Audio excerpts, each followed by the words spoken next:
And we're live. And welcome. This is the third and last session for the Just a Game playtest. We are we are missing two players, unfortunately, but we have a new one. Let's go ahead and have everybody introduce themselves. We'll start with Brigney since he is the veteran here by 2 games. Sure. My name's Yoshi. I'm playing Brigney. I'm an elite player, somebody who's been playing since the alpha, and I'm playing a tank, so somebody who tries to take all the aggro and give opportunities for other people.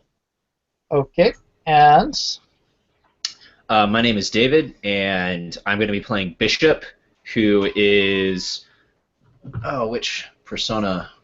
He's the crafter is the what you say. crafter persona, and he's the cleaner avatar.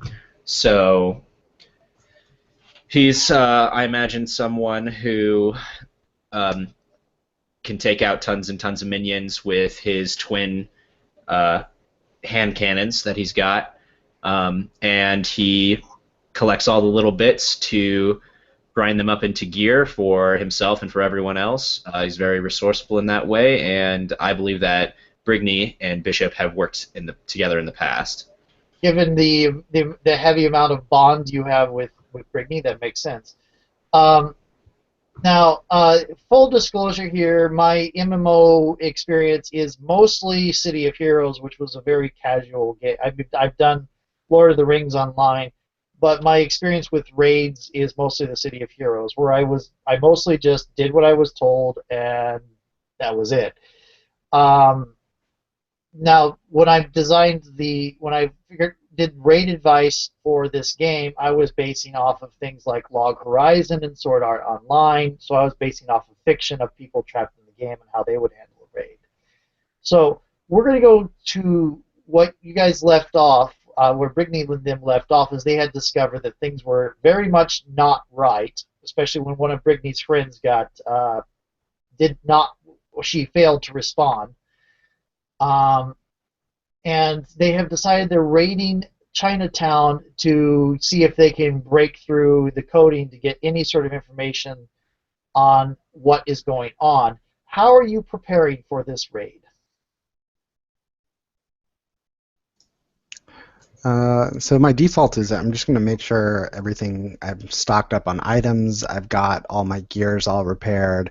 But since we're doing something that's atypical, I'm actually taking charge and talking to people who are coming on the raid. So all the other NPC, or I guess they would be player characters. The Yes. other people would be. I'm talking to them and I'm trying to encourage them and get them ready. Basically talking about what we're doing, going over the plan, and what our goal is, and all that stuff, and what to do when things go wrong, and so on. Okay, I'm going to go ahead and ask you to roll your roll plus roll. Sure. I might want to change the name of that to position, just so this I don't have roll your roll. Yeah. So I've got an 8. You got an 8. Okay, so I'm going to call that a bond. I'm calling that a bonding exercise. At an Cool. 8, you can increase your bond with a group by 1, or you can clear a number of conditions equal to your current bond, or get both of the above options, but the dev will break into your scene description to describe a complication or danger that arises. I don't have any conditions, so I'm actually. Do I still have conditions? As far as I know, no. I think we Do I put still have any of the tags from before? no. Does that mean for prepping? Yeah. Then I'm just going to increase my bonds, I guess, with the group, like minions or whatever, like the other people going on it, like the raid All party. the players, Raid players. or the newcomers, or whatever you want to call them. Now on to Bishop. How are you preparing for this raid? And what it is when people die, sometimes they respawn. Most of the time they respawn, sometimes they don't. And it's been people have last time. It looks like people discovered that it was you.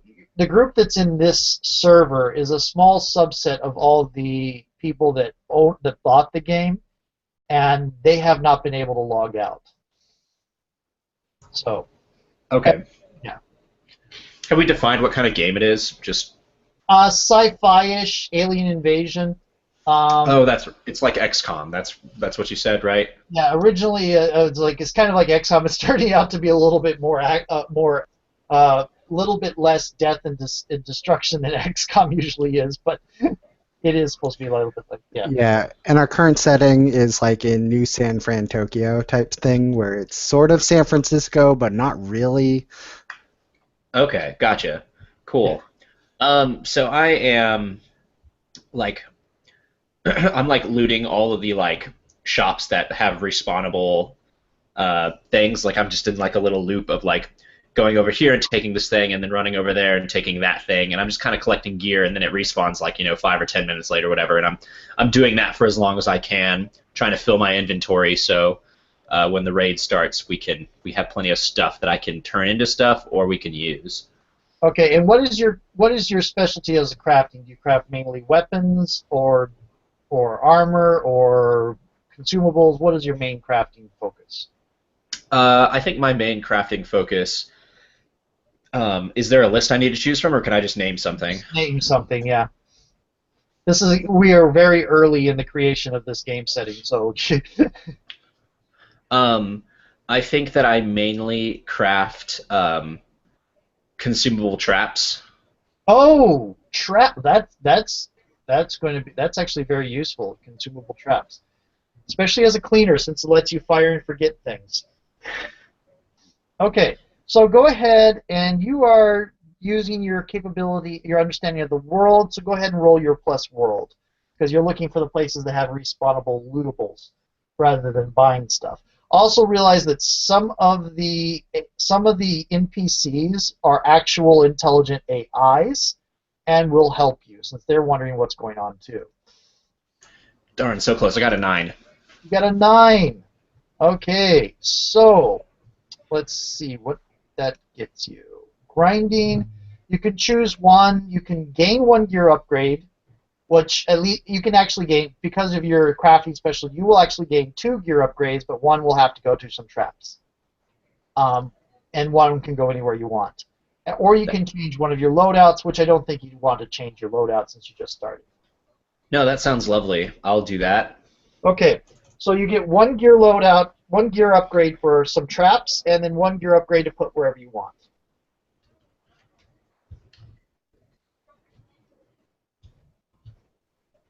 And anywhere I want, including like writing an additional Yes. gear. Yeah. Cool.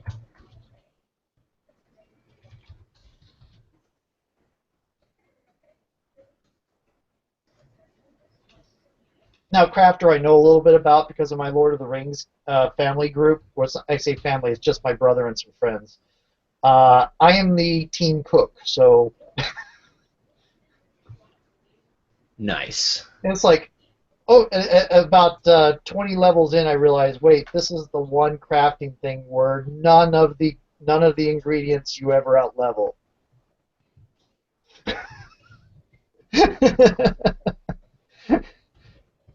my my vault is filled with cooking ingredients. Yeah, I always do that. I always do that. Yeah. Okay, cool. So Yeah. I added those. Okay, so those are how you're preparing it. Now, the way there's going to be a couple of phases. The first phase of a raid. I'm not sure this will be exactly a proper raid. We can treat the mission you're trying to stream into as the mission boss. But the way I generally do the raids, I set up the idea of the raids is based off of a couple episodes from Log Horizon, where you have an exploration phase where people are mapping out the raid zone and finding all the different and trying and moving to where they find the different where the next raid boss is. To be honest, you guys already did that last episode. You already found the raid boss, which is the thing. So the next thing is we're going to do a sequence where there will be a continual battle against this mission, basically sending in units here and there, and then you'll get into a period where you can spend some time recovering when you already know the pattern and all of that, and then back into a change up of pattern. That would be my normal way of doing it because the raid bosses, they start off one pattern, and you get them down to a certain level of health, they switch to another pattern. If I believe that's the way it worked in City of Heroes, but yeah. Anyway, so what is your strategy for taking on the Chinatown with the pickpockets and the AI? I believe you had the assassin pickpockets in this zone.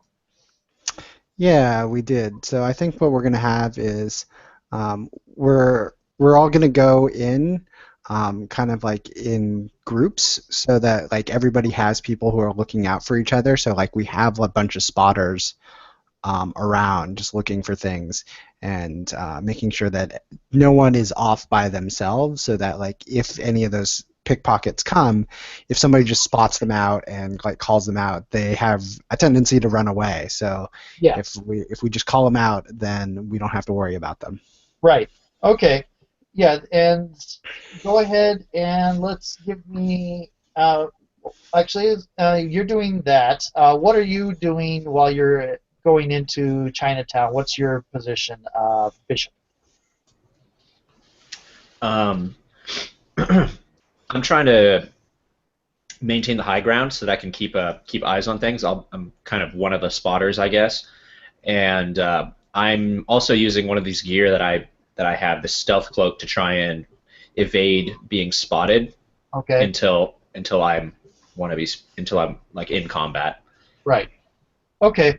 And now, actually, I just have an idea. Let's assume that the raid here is you guys are hitting every single mission you can in this zone until in hopes of getting some sort of glitched bit of information out from what's really happening, like you did last time. Cool. Okay. So let's go ahead and have. Since you're doing the spotting, I'm going to ask you to roll Watch Your HUD, which is your world, Bishop. Okay. 6. 6. Do you want to spend anything to get a +1 or get a +1? So what can I spend to get a +1? Gear upgrades. Yeah, I'll spend one for my stealth cloak. So because you're better able to get in position without getting aggro, right? Right. Okay. So that reduces it to 0. Does that mean it's just gone or what? No, it's not gone unless you want to erase it. What it means is, in the fiction, you would say you've out-leveled it. Oh, okay. But if you were to grind again and get more gear upgrades, you could push it back in, and that could represent getting an improved version of it, or it levels up with you, or whatever. Okay, gotcha. Yeah. I needed a way to represent leveling up and out-leveling gear without actually having levels.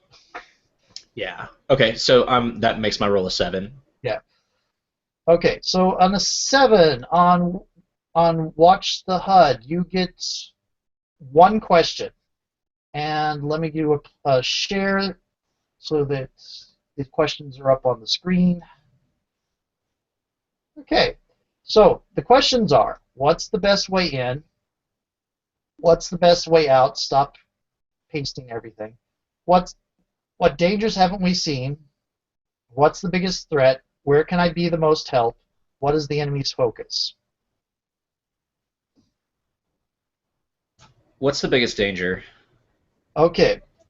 What's the biggest threat?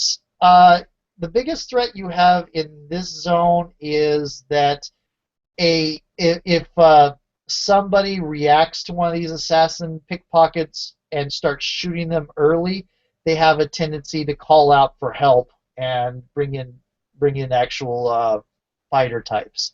So as long as as long as people call them out ahead of time and get them to run away, you generally don't actually have to worry about getting into any fight in the Chinatown zone. But if somebody shoots one of these guys, then you start getting swarms of people with alien guns. Okay, cool. So you get a +1 ongoing while that information is relevant to. We're going to say this is so you get a +1 ongoing to to warning people, to preventing people from doing that. Um, Yeah, yeah. I'll just send that in the yeah. raid chat or whatever. Okay. And on to what you were wanting to, you were organizing people. Let's Yeah. okay. So if we've slightly adapted the Yeah. the raid mission to be completing all the quests, I'm Yeah. probably like sort of like standing back, sort of like in reserves and waiting for groups of people to come back from quests or for Yeah. people to come and tell me like, hey, this quest is not working. Like we don't have the gear to take this quest on or things like that. And So like. oh, I see. Okay. And so Oh, then I'll go help out as necessary in the places, or if there's nothing that needs to be going on, like trying to take on the hardest quests there. yes. Since I am arrogant and believe I'm the best person here. Right, right. And okay. Before I forget, we do have a beginning of session move that I forgot. Go ahead and roll your quality expendables move, please. Bishop Okay, what's that plus again? World. So +2. 7. Okay, so you're going to have 2 HOD. There's another typo. 2 hold, which you can use on the stuff that's listed on the quality expendables. So that's actually going to be fairly useful. Okay, now, okay, so I want, let's call that a pass obstacle, please. Roll your ability, Brigney.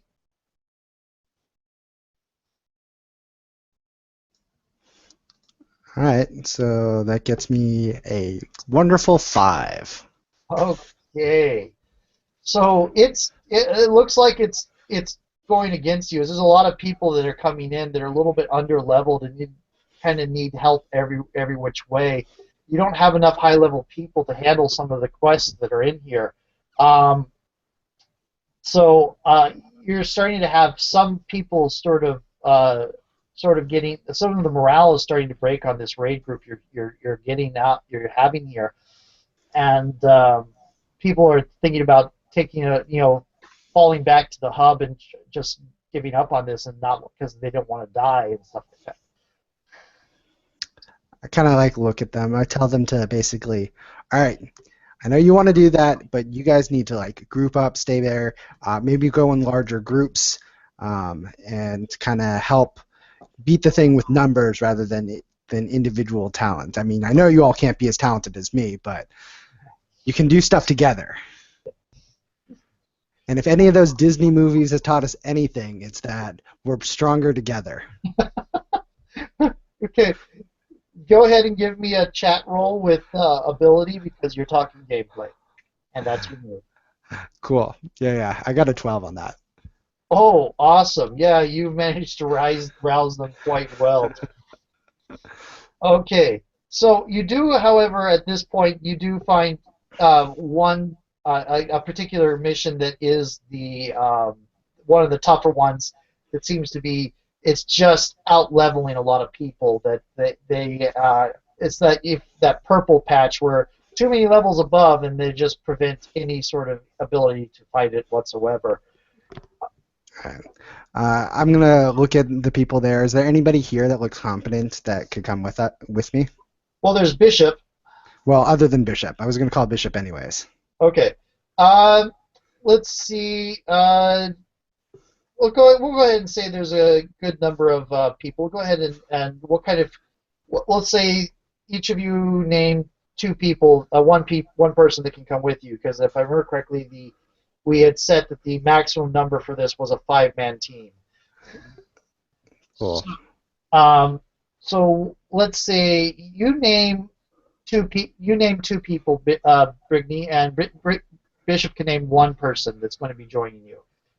Just give me a general idea of what their avatar, what their avatar is. So we've got Rabbit Killer as one of them, who Rabbit. is, yeah. He's a DPS. He basically is like a berserker type person who just like goes in and like just ravages people from close combat. Okay. So sort of a close combat version of Bishop. Got it. Okay. Yeah. And one more. would be another good name? Um, I'll do mine if you want to think about yours. yeah, go for it. Okay. So mine is going to be a support character Okay. that I think I know from like the real world, but their handle, their what they go by, they're Everclear Angel 54. So I just put that in the chat if you want to see that.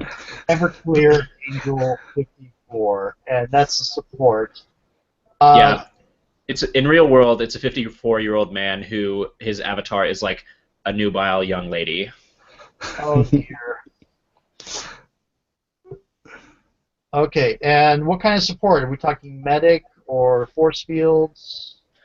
Yeah, I mean that whole thing, the personal protection of the group kind of thing. Not the Okay, like we get more ammo, but the like I try and keep you alive thing. got it, got it. Okay, and do you have an idea for your second one?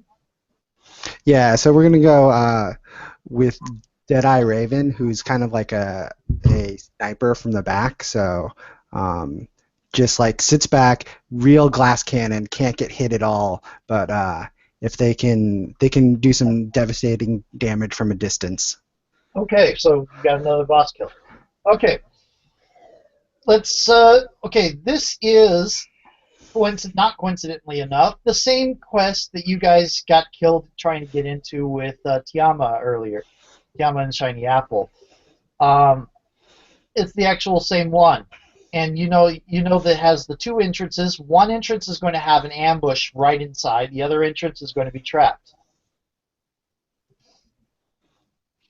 Well, we've got a trap expert, so I think we should go through the traps. Okay, so trap experts. They have told you that there are traps on this door, and the first trap is actually opening the door itself. Well, go ahead and tell me how you're going to deal with it. It's like some sort of electrical shock trap.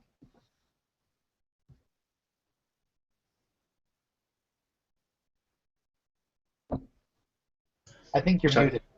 You're talking to me? Yeah. Okay. It's an electrical shock trap. Yep. Um, I mean, I think like the key to these, like in that this is as much like a really, really highly interactive game, like just just getting like a bunch of water and like either like out of a hydrant hose and just like spraying it towards it, like that has actually worked. Like it might be a game glitch, it might be something I fix later, but it seems like it's been working lately. Okay. It's awesome. Actually, I'm going to call that a world. I would usually call that ability, but I'm going to call that world just because you're basing off of your understanding of the world. So roll world. 8. 8. Okay. Still called a pass. Okay.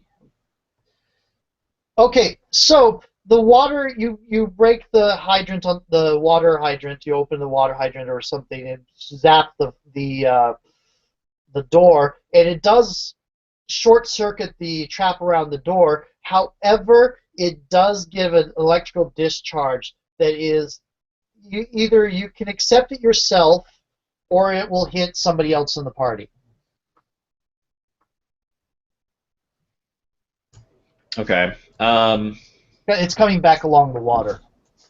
Sure.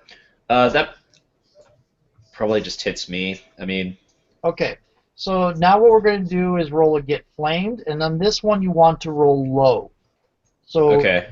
you're going to roll a +0 because at the moment you don't have any conditions. So roll +0, just 2d6. Well, considering I've had all low rolls so far, this is probably gonna suck. Yep. 8. 8. Okay. Hey, Pamela. Hey. 8. Okay. Yeah, I don't know what happened with us, but we were under the impression that we were starting at 9, and I don't know why. But I apologize, guys. No John's problem. on his way here in a few minutes. No, I mean after last week, it's a doubly crappy thing to do. So. Yeah. That's fine. That's fine. Things happen. Okay, so you're going to choose one. Let me go ahead and screen share. Let me go ahead and wrap up this roll real quick, and then we'll get introduction to where Tiama and Shiny Apple are in this whole mess. Okay. Okay. So You're going to choose one. You lash out verbally, which means you can burn a bond to invoke rash action or inflict a tag on a teammate or other ally. You can give ground and the opponent takes a move. Or you bear through the pain and suffer 2 tags. I'll take the 2 tags. Okay, so what I'm gonna say is you've got some durability damage to your armor, and you kind of lost. You're short on supplies. You're short on materials for some of your traps. So these are tags. These are not full conditions, so they don't actually give you a minus to the roll, but they can become conditions. Okay. So you're going to be. You've got durability damage and short on supplies. Okay. Okay. So let's see here.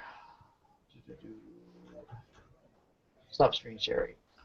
Okay, so this is Tiama, and Pamela, can you go ahead and introduce your character? Sure. First of all, is it Bishop? It is Bishop. Oh, hi, Bishop. I again apologize for us being late. But Tiamat is a native. She's from the world in which the game exists. She's still trying to wrap her head around the fact that there are people in the world that I don't think she actually gets it yet, but she's trying to wrap her brain around the fact that there are people that are in the world that are not actually part of the world. She doesn't understand it's not a game. So you're an artificial construct of the game.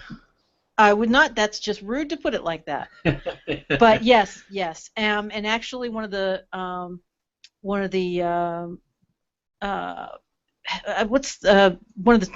featured characters. Signature character, yeah. Thank you, signature. She shows up on the box. She shows up in the box, right? And she's an assassin type character. Her book is called she's a boss killer, so she's a fairly lethal individual, blue-skinned alien with a prehensile tail. She wears dark colored body armor and mesh titanium weave on her arms and legs that look kind of like fishnets, honestly. And so she's made to look just as attractive as a guy or a girl who likes women of that ilk would make somebody in a game like this. Sure. Man, and she walks around confused all the time. Man, I feel so deprotagonized that the game actually came boxed up with its own boss killer. Like, it didn't expect me to be able to pull that off. Well, I like that.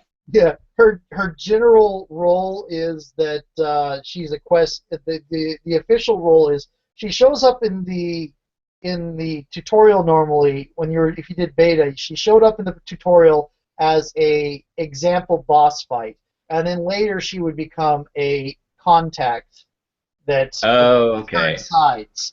It's like a Gandalf kind of let me help you through the game kind of character.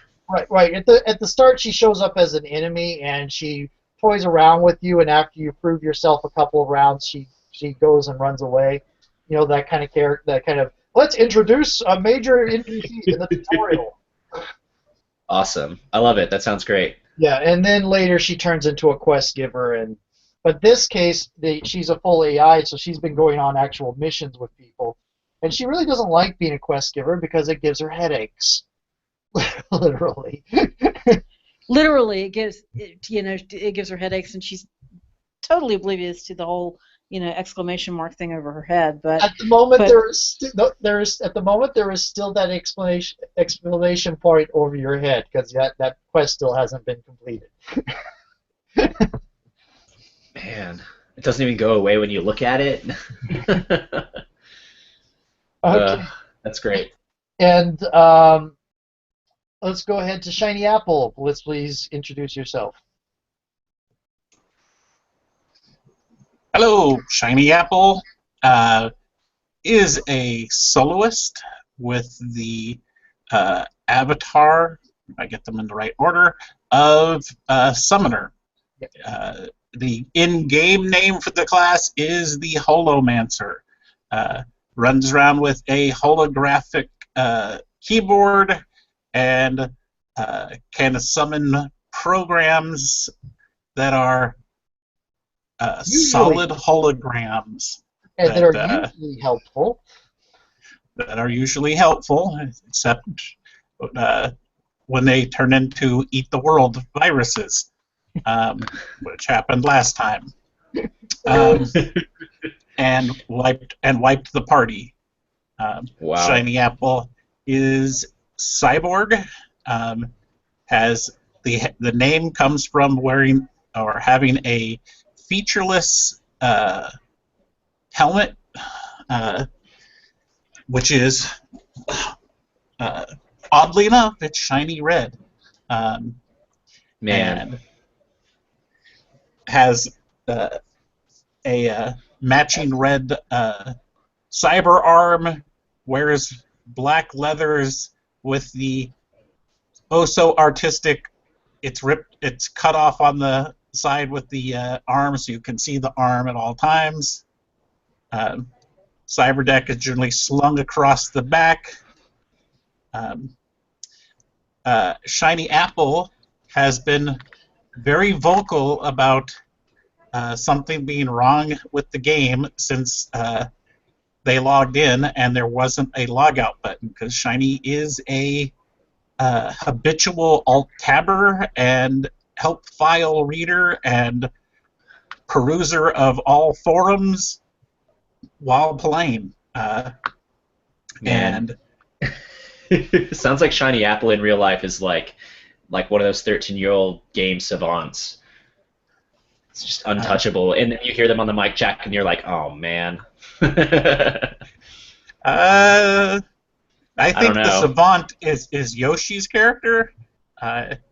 He's the elitist, right? Or the Shiny Apple is the wants to experience all the features of the game.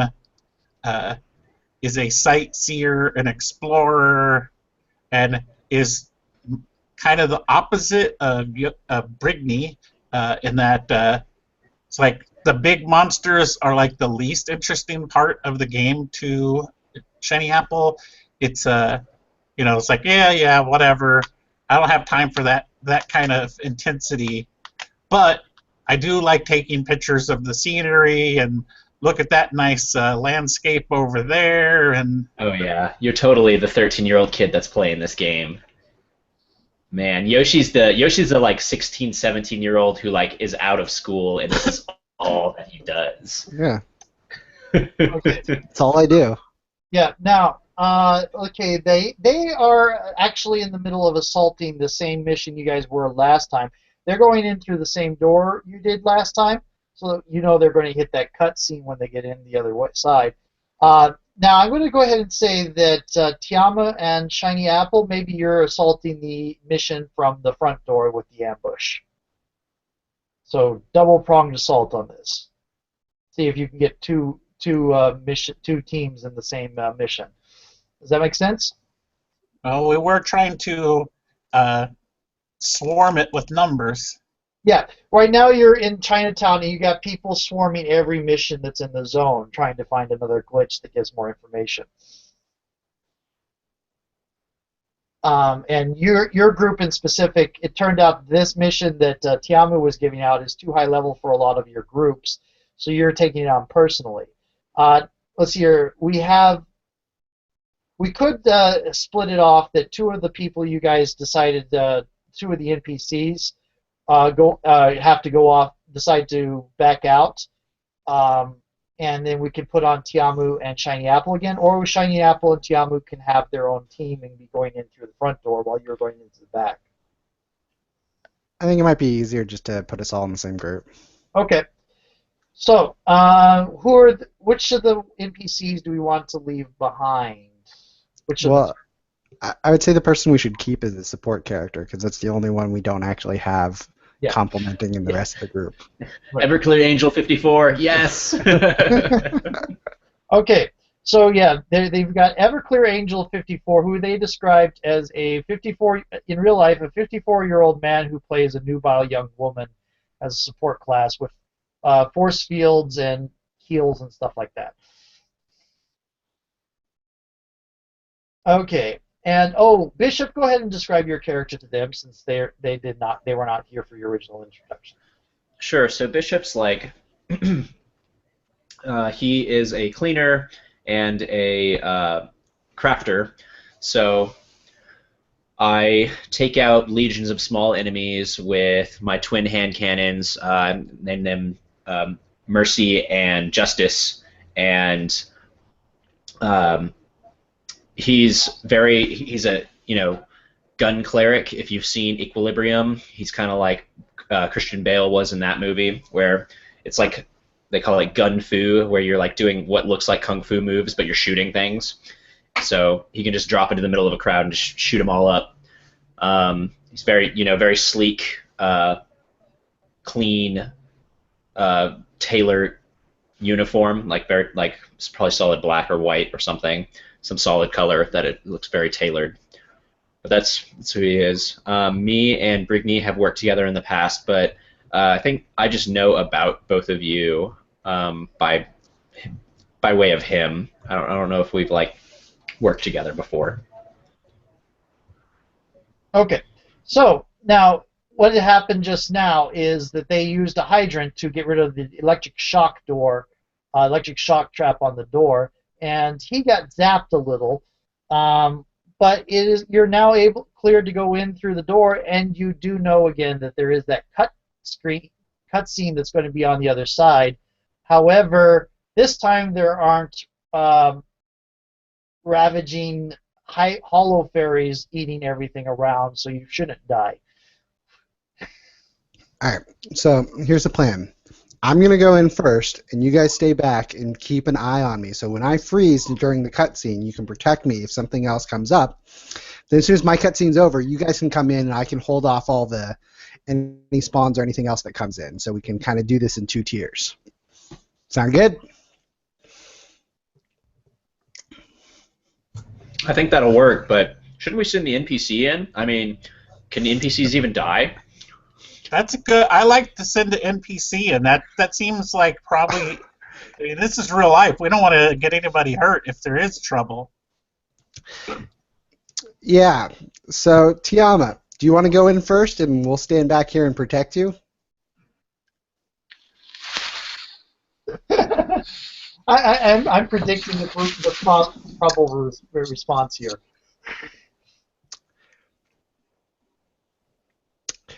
Yeah. I do not need your protection, and I do not know what is an NPC,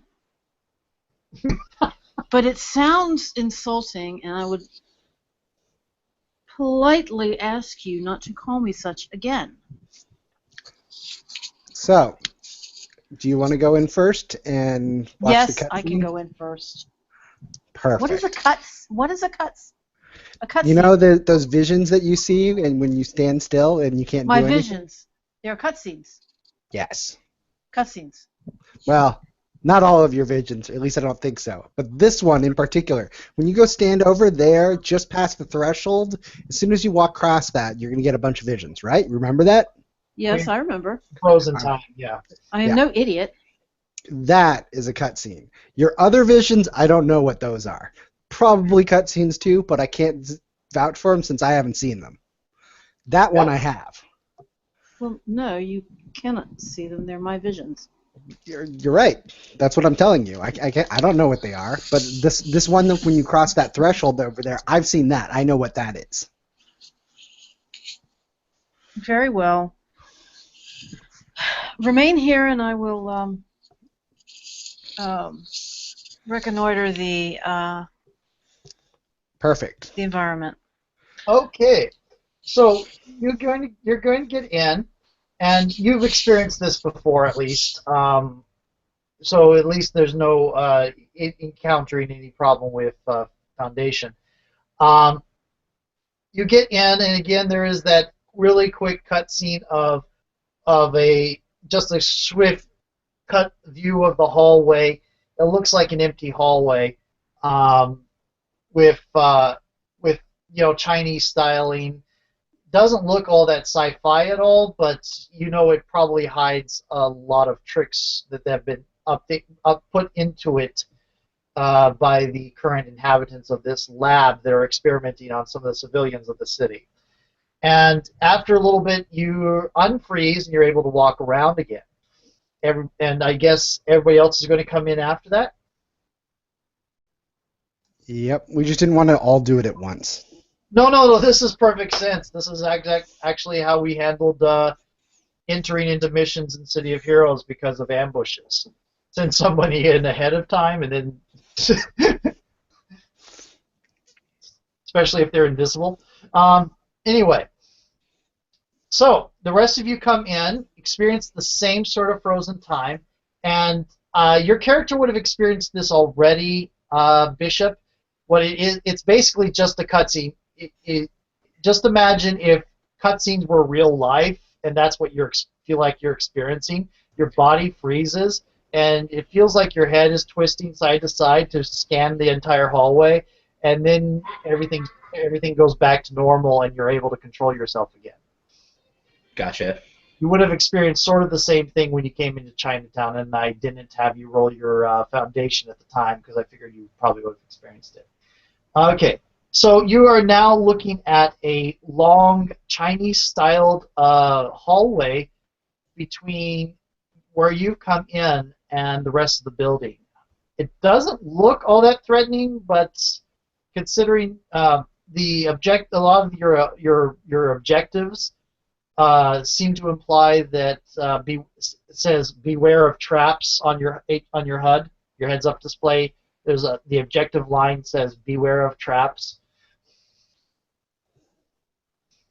Also, there's a complete use side entrance optional, and it grays out.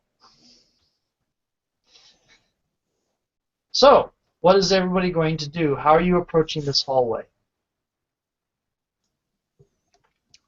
I think I'm taking the lead, and I'm just kind of like walking out cautiously, like with my mech, looking out for like ambushes, for things that are coming on, waiting to make sure that basically the coast is clear and to kind of take aggro before anybody else can get hurt.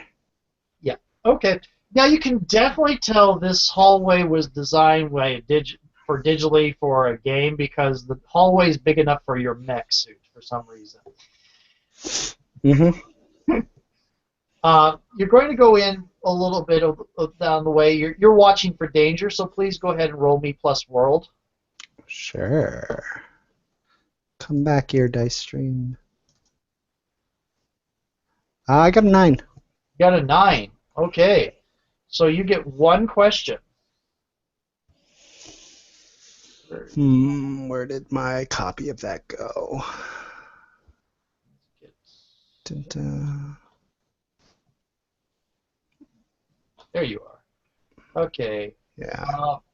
Best way in, best way out, which you've already known that, because there's only one way here. What dangers haven't we seen? What's the biggest threat? Where can I be the most help? What is the enemy's focus? I think what's the biggest threat? Okay. The biggest threat right now is that, and this actually kind of goes right into dangers we haven't seen, too. So there are, and you're scanning along, and you can kind of tell that there are laser cannons that are going to be triggered when you get too close to them. You're not sure how close you have to be to get to trigger them, but there are some laser cannons that you're just barely managed to catch sight of on your heads-up display as enemies that are embedded in the wall. It was like one of those see-through-the-wall glitches. Right. Yeah. Okay. Yeah, so like I kind of like tell I put up like the hand like stop signal, and like I point to you, Bishop, and I'm like, there's laser cannons behind these walls. Like, can you do anything to like maybe disable them or do anything like that, or I don't know, something? It, So I'm imagining like, this is video game kind of knowledge, but like you're in this big mech and you're walking down this hallway and you might at some point be a little too big, so you kind of clipped into the wall a little bit, and that's how you saw him. Yeah. Like yeah. that's. I'm like, well, if you could show me where you clipped in the wall, I might could clip in and shoot them before they trigger. Perfect. Yeah, so like I kind of like walk over to it, and it's probably just like a little corner or something like that, like where the It's textures always a just don't seam, line yeah. up. Yeah, it's a seam that they just don't line up quite right. Yeah, there's always a seam. All right, I gotta be careful when I do this though, because if I do it wrong, I might just fall through the world. Yeah, you don't want that. Oh my goodness, falling through the world in City of Heroes. Like, does anybody have Recall Friend? Yeah, okay. Go ahead and give me pass obstacle. Does it and everybody else probably want to be ready to possibly help him if necessary. Oh, I think I have some kind of special ability when I try and do that, because I'm like, Oh. Oh no, that's on defending against large numbers. If you read the cleaner, it says when defending when against you pass the obstacle to defend against. Okay, I gotcha. because you're the cleaner. Mobs yeah. are your team. That makes sense. Okay, so that's plus. Find it. Camera, behave. Pass obstacle when you blah blah blah plus ability. Okay. So +1 for you. Yeah. Okay. Roll it. 9. That's a 9. Okay, so what it is you're going to destroy one of them. You can destroy one of them or damage both of them, but they're going to trigger. Okay. We'll just destroy one. Okay, so he kind of clips into the wall a little bit and manages to shoot it with one of his guns, and one of the cannons goes boom, and on the other side, one of the cannons right next to it pops out and starts shooting down the hallway. Let's see, Brigney, I think. Yeah, so I'm gonna yell at everyone. All right, that's our cue. Let's go. Move it out. And I'm just like yelling at Shiny Apple and Tiama and what was it, Angel Killer? Everclear. Angel. Everclear Angel. Everclear Angel. All right, let's move. And like I'm trying to like basically like stand in between where the laser fire is and everybody else as I'm like getting them down the hall and around the corner to where the laser can't see them. Okay, go ahead and give me a take aggro, please. Yeah, I got a 10. Okay, everybody, if you want, can get just cleanly around this laser cannon, no problem. If anybody wants to actually destroy it, that's fine too. Let's go to, I think Shiny Apple hasn't done much yet. So Shiny Apple, what are you doing?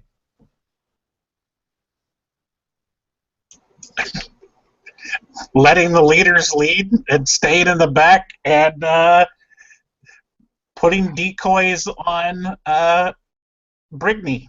Oh, decoys on Brigney. Go ahead and roll your decoys move, please. Yeah, I only have character sheets. I can't seem to get my persona book up, but it is decoys you roll plus roll. So I think your roll is decent. 0. 0. Okay. Not terrible then. And That you would have be an 8. okay. So you can you roll that. That means you're going to get. Let me look it up real quick. You're going to get 1 hold. So you can spend a hold to cancel an attack on Brigney at some point. And I have my beginning of the session move. Yeah, I was going to have you do that now too. That was one of the reasons I came to you. Go ahead and roll. I believe it's World. Itself. Oh, it's Self. I That's right, believe. because you're a soloist. Yeah. Okay.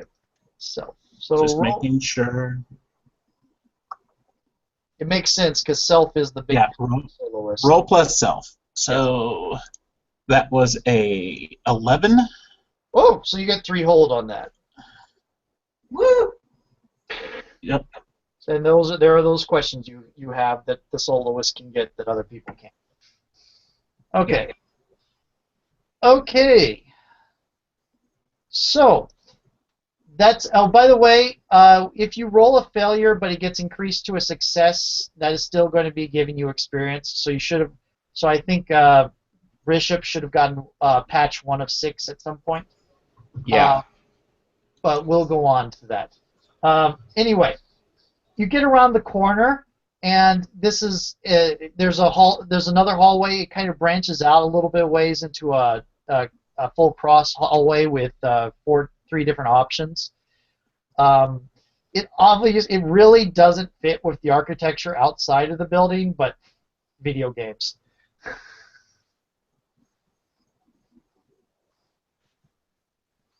There is, forward, left, and right, and what is everybody doing?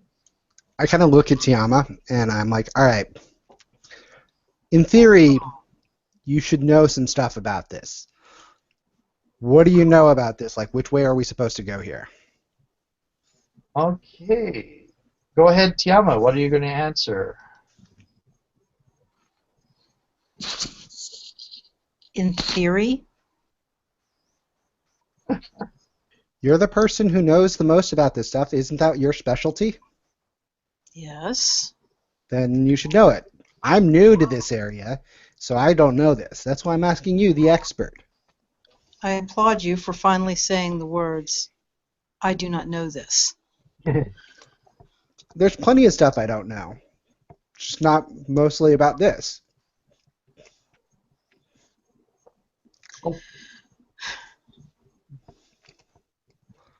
So I would assume, John. Thank you. I would assume that I would need to check my world knowledge here. Okay. Yes, you would be read the story, I think, is what this would be. So go ahead Okay. and roll plus world. Okay. I don't have Dice Stream available to me right now, so Yosh, since I'm in the scene with you, can you roll that for me? Perfect, I've got it. Hey, I got you 2 5s. Holy crud, yes. Woohoo! You get a hold of 2, and both your answers are going to be accurate and not dangerous. So what is concealed here? Are there any bugs in this part of the game? You know you've run across some already. Has anything changed about this subject recently? What do we need to do here, and what dangers will be faced? I like the last 2 a great deal. Okay, so what do we need to do here? The objective of the quest that is bugging you and giving you visions is you need to stop the coalition scientists from running experiments on the citizens in here. Indeed, I do. So what you need to do is get to the labs. You do know, but you do that from last time. The labs are going to be, the straightest way to get to the labs is probably going to be taking the left-hand route, but that will probably be the most guarded. And you also know that if you go forward and take a little bit more roundabout way, you will get through an area that is guarded by your people, and you might be able to get the party through that without a fight because of your native ability. Cool. Well, I will relay that information to the rest of the party and say that in my experience it is beneficial to avoid conflict whenever possible and whenever prudent, such that you may rely on your full strength when it comes time to actually do combat. Sounds perfectly fine to me. Lead on, Tiama. Okay, so you're going to go ahead. It isn't going to be the next guard post that your people are in charge of. It's the next level down. But you're going through this hallway is still going to be a little bit of trapped. So I think Shiny Apple and Bishop are the best geared to do traps. And I think right now Shiny Apple's. So what are you two doing as you're approaching the hallway? How are you guys going through the hallway, heading towards the level down to where the Gunzin? Could you say it again, please? Ganzanian. Ganzanians are.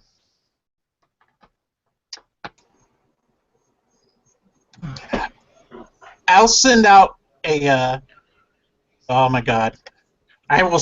Before I do that, I'll ask if it's okay with everyone for if I'm going to launch a swarm of little spider bots that would hopefully trigger traps as they flow down the hallway.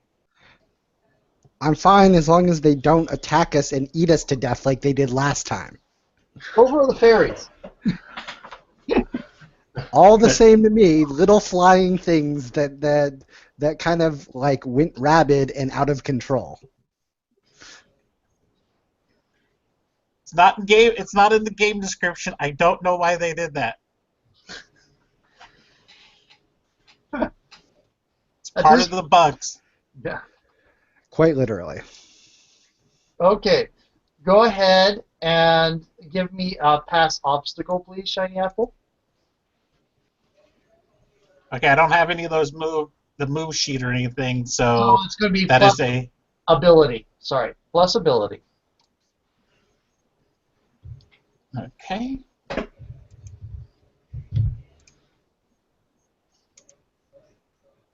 That would be a 5/7. 7. Because you have an ability plus 2? Yes. Okay. So you're going to get a worse result, a hard choice, or a price to pay. So here's your choices. The spider bots can go berserk again, or they trigger a trap that does an AoE damage.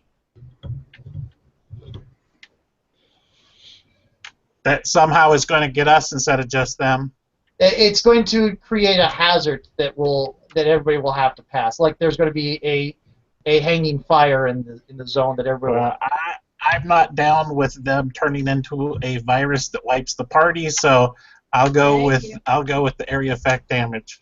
Okay, so the spiders go out. They don't go out of control. They started skittering all over the hallway, and almost they get about halfway down through the hallway when the walls sort of explode and turn it into a passageway of flame. That's what you're going to have to get past it to get. You see, it does kind of open the door at the far end, though. The explosion blows the door at the far end, and you can see the stairs down to the next level. But you're looking through a torrent of flame. How does everybody try to get through it? Is there an easier way to get past the obstacle or challenge, I ask, using one of my hold? Oh, actually, you know that this hallway seems buggy with clipping, and with some experimentation, you think you can no-clip through the wall on the other side of the fire and just walk past the fire. I will inform the party. We don't have to go through that fire. The wall, we can clip here and go behind the flame emitters and then come back out at the door. We can what? Secret passage. Over here, the wall is literally just a hologram. You can walk through it, and when we get to the other side, things are going to look a little strange. Yeah, the game developers forgot to add collision, so you don't collide when you walk towards that wall. You just go right through it, and you're outside of the intended play space. Ixnay on the NPCA talk. Come on, NPC. I thought you should know these kinds of things.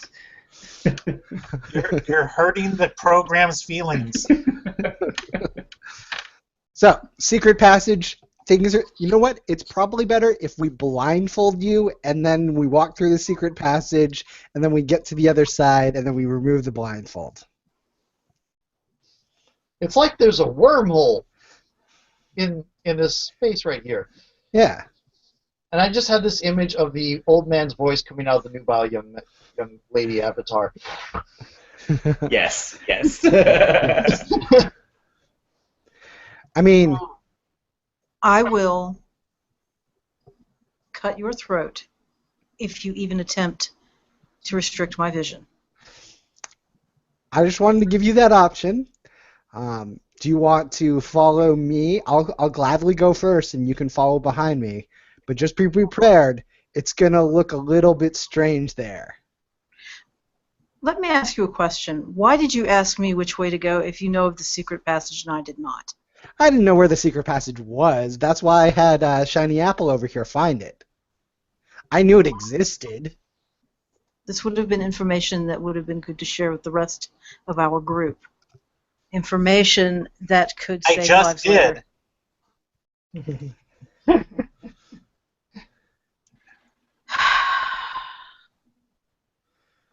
Didn't I just share that? Yes, you did. I will follow behind you. All right. So yeah, you go in first, Brigney, and go ahead and give me a quick ability roll, please. Sure. 6, 8. 8. Okay, it's going to take you some time because you got to be careful and pick out a spot where you won't fall through the floor. Yeah. But you eventually get to the other side, and everybody can kind of follow behind you. Unfortunately, this gives a lot of time for Tiamu to have to deal with the fact that she is walking through empty space and seeing through all the different rooms, and like the walls have become invisible and all the traps have become visible. It's because they're targetable enemies.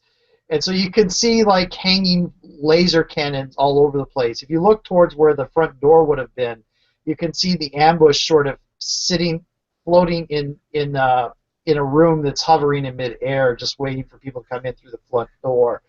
And I need you to roll plus world and try to roll low. Bishop, I know you want those shiny toys. Don't go grab the sprockets. They're not ours yet. Did you seriously just roll a 5? Thank you. John rolled a 5 for me. Awesome. Nice. What a way to burn a failure. No, low is good on this one. I know, but that would have been probably a failure under other circumstances. Isn't your world plus 3 though? No, why? Your world is plus 3. Yes, it's plus 3. So that's an 8. It is an 8. So you're going to either take -1 ongoing to world, you're going to fragment, erase compiling progress, or mark 2 tags because you work past the chaos and insecurity. Yeah, no, I'll take -1 to world going forward. So yeah, you only have a +2 on world for the. You're still. Oh darn. Yeah. Okay. Yeah, you get through on the other side, and it's less like this is a structural secret door, as in this seems to be a hole in reality that they knew that he may have known. Sometimes these holes in reality exist, and they just wanted to see if they could find one. You get to the other side, and you're at the stairwell down. Isn't that what I said? That I knew it existed, I just didn't know where it was. Yeah. If I weren't so blue, I would look green. Feeling a little ill then. Okay. So now you're going down into the level below, and you can immediately see some guards, Ganzanian guards. So let's see if what do you do? How do you approach the guards? Well, I'm stealth. If they're Ganzanian, they know me. Yeah. They definitely do know you, and as soon as they see you, they sort of get to a salute. And go ahead and give me a plus world roll, please. Again, this one's good. You want high on this one.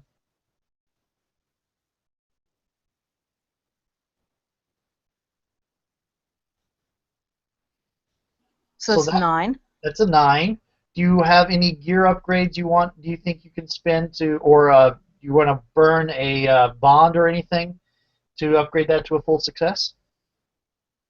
Or do you want to go with the actual 9? No. I'd like to. Um, You could probably burn the bond with let's. Bishop. Yeah. But I was just thinking that I also I don't think I've been that hard on my gear, so I probably wouldn't mind doing that. But yeah, let's go ahead and burn that bond. I think that's a good idea. Burn the bond with Bishop, which you haven't written down yet. Okay, so Bishop is now 0. Okay. So somehow or another, this is going to make Bishop's opinion. You're going to make your relationship with Bishop is going to get worsened. Okay, but anyway, so you're able to get through just fine. They give you a salute. It's like, oh, Your Highness, what is the purpose for this visit?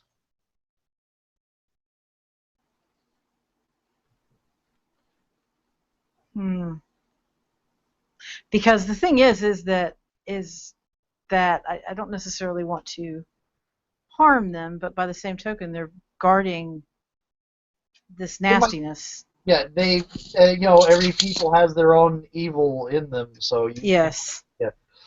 Do you actually not understand why we are here? No, I was not told we were going to have any sort of inspection or anything. Now, your roll of 10 means you can get through the entire group through without a fight. I'm just trying to give you an option of how you're going to RP it.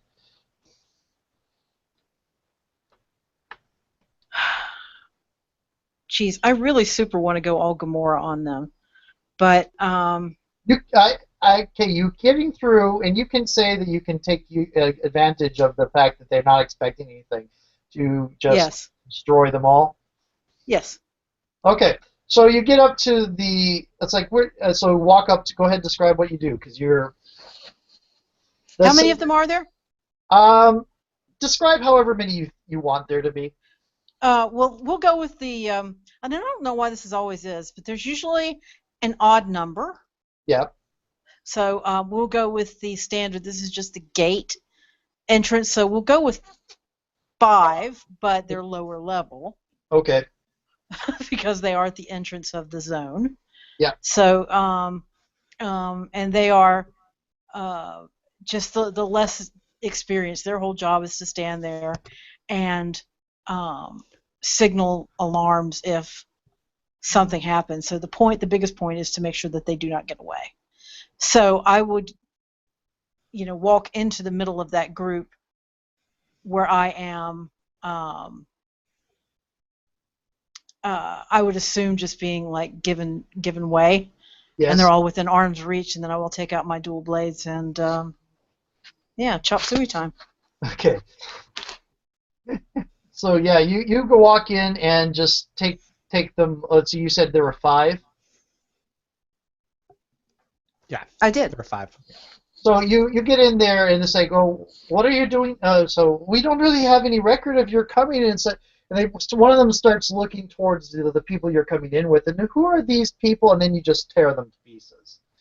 Yeah, which would be kind of cool too, because I haven't had the opportunity, especially with my crap rolls over the last couple of weeks, I haven't had the opportunity to actually show why I'm a signature character.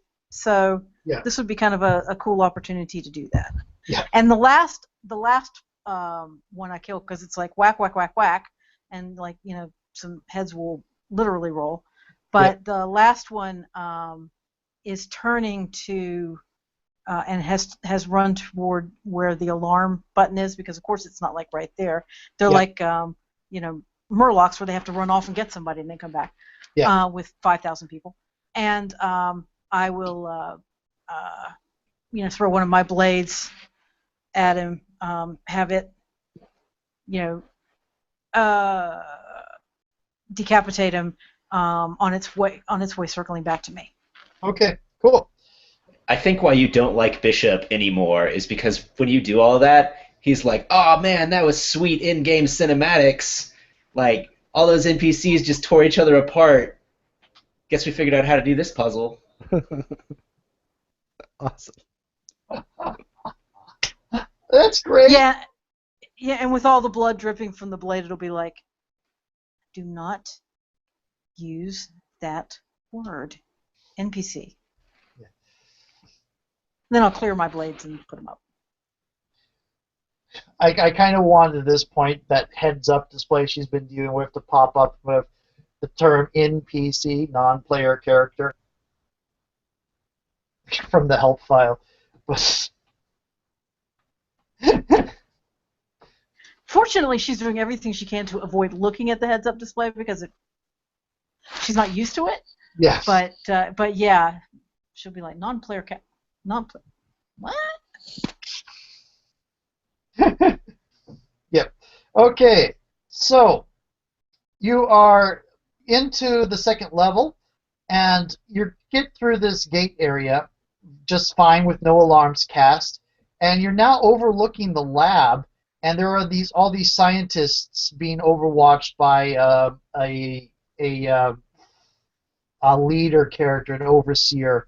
What kind of alien is this going to be? And let's see, somebody that Shiny Apple. What kind of alien is this going to be that's overseeing the labs? It is the actual alien that is in there looks to be like a small, big head version of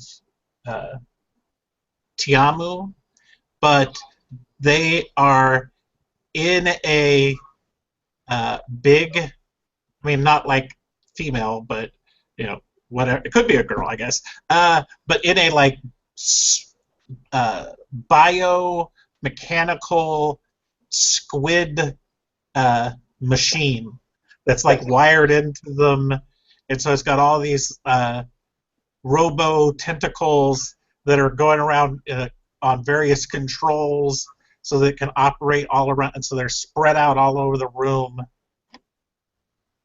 Okay. And I'm picturing the twins from Men in Black. yeah, The ones that run the display in the headquarters. yeah. Now I am too. So a biomechanical squid monster attached to one of Tiamu's people who has a big head. Certainly sounds like rogue scientist material to me. Okay. The alien is not one of Tiamu's people. Just it's obvious they're like a sister race or something. So it's blue tail, large head is probably natural to them. Yeah. Okay. Got it. And okay, now the objective is defeat the overseer. What would be this overseer's name? Brigney.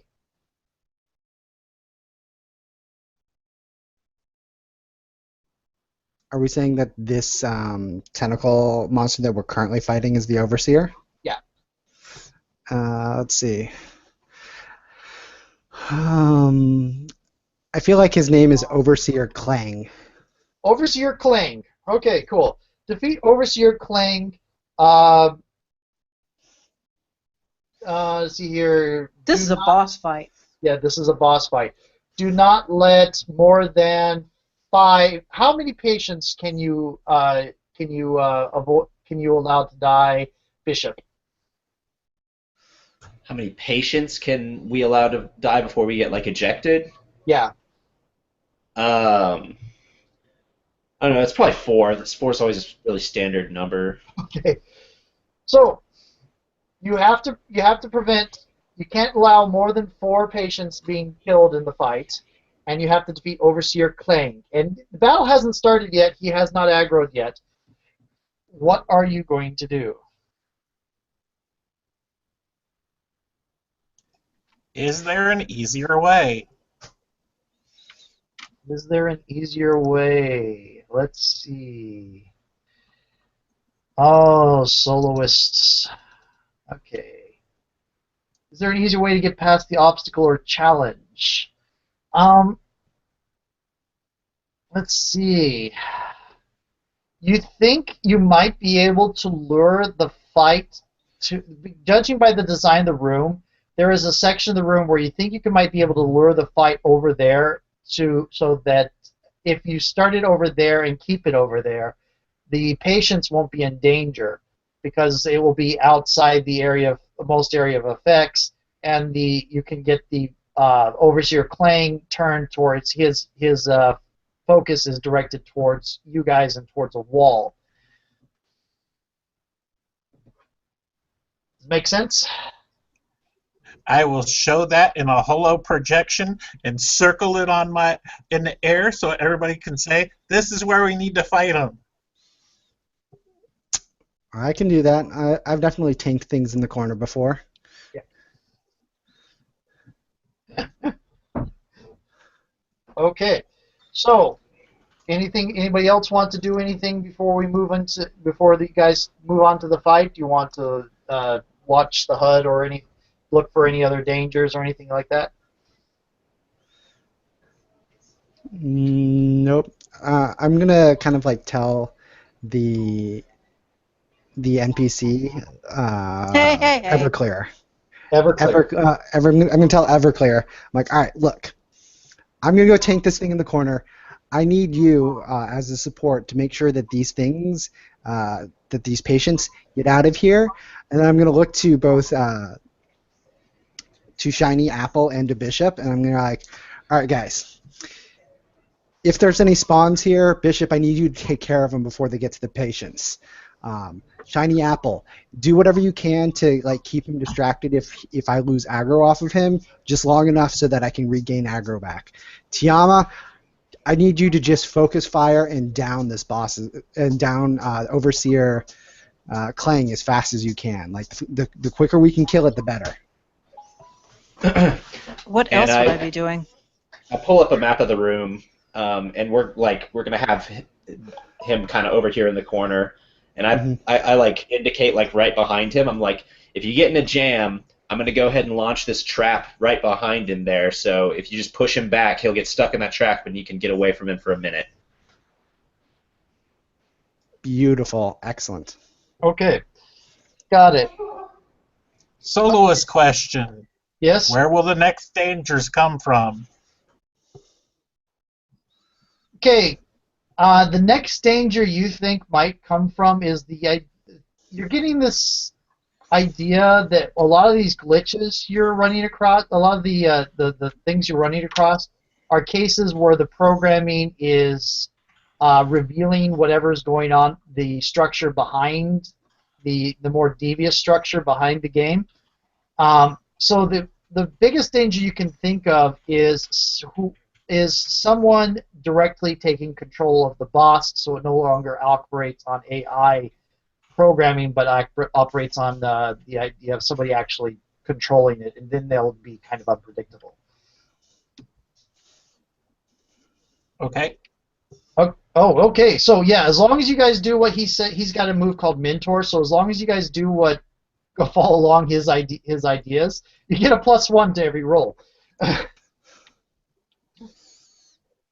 I knew I put that somewhere in the elitist somewhere. Okay, so let's go again. Could you, Brigney, give me a rundown of the advice you gave people again, so I know where to give them +1s. So I told Bishop to pick up any spawns that come if they show up. I told Shiny Apple to, if I do lose aggro, to like distract with a shield with a hologram or something else to keep it distracted from getting to the patients. I told Tiama to basically do as much damage as possible, and I also told Everclear something to do, just to basically escort the patients out to get them out as quickly as possible. Yes, but he doesn't roll, so. Right. Okay. Anyway, who's moving first? And it's probably going to be the tank because it's almost Me. Yeah. Okay, head on out and get the attention. Oh, and John, were you satisfied with the answer to the question? Or no, John, shiny apple. Sure. Are you going to give any warning to the other party? I don't know. Was there anything? It doesn't seem like there's any information to give, but I will say, if somebody took control of that, it could be a trouble. Yeah. Okay. Yeah. Okay, got it. That's the main. That was actually going to be my main surprise. So you already kind of, but your question goes right to it. So anyway, go on and roll take aggro for me. I crush it. I got a 13. Okay, so you've got a 13 on take aggro, and let me see. I believe Tinker might actually have a thing on that. Yeah, when you take aggro, you can choose to redirect all current hostility from mobs to yourself, which is what I want. Yeah, because right, basically all the tentacles are focused on you. Yep. Okay, so. So I think I'm gonna place a tag on the source of the danger, and maybe it is like threatened. Okay, threatened. I'll give a tag of threatened to Overseer Clang. Okay. Overseer Clang, describe how you jump down and bring his attention. So, like, I think what happens is, like, I jump down from up above. I land in sort of like the middle of the room, and then like I kind of like charge and like get like little like the blaster jets on the bottom of my feet as I like shoulder it into the wall and go past it to where my back is in the corner, so it's facing me and like it's focused on me, pointed away from everything else. Okay, cool. Got it. Okay, and who moves in next?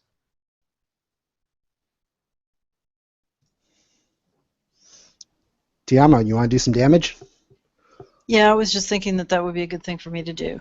Okay. Is to sneak. Well, I've done not sneak. I'm just going to, since you've got all that nice aggro, it'll be like, oh, well, let me just flank you and take a whack. Yeah, go ahead and give me a flanking move and to take a whack at it. While all the tentacles and Overseer Clang are focused on trying to get in on Brigney, but just keep getting batted away. Because you didn't even expose yourself to danger in doing that.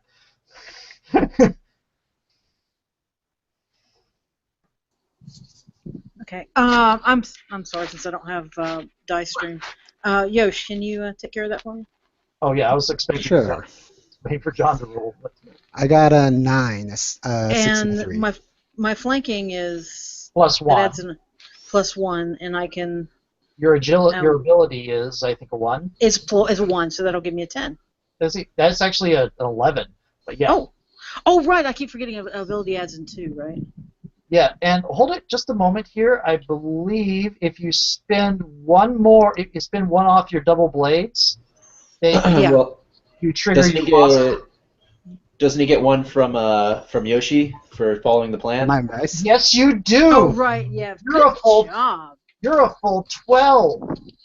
Oh, wow, and that triggers your boss killer bonus. Okay, so you get to choose 2 items. You can deal a tag, you can deal 2 tags, or you can just flat out deal a condition. Take something from the opponent or force them where you want them to be.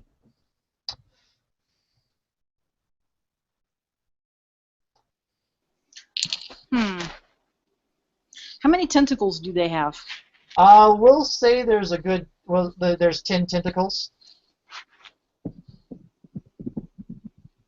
How many, owing to that condition, can I remove from Clang's use?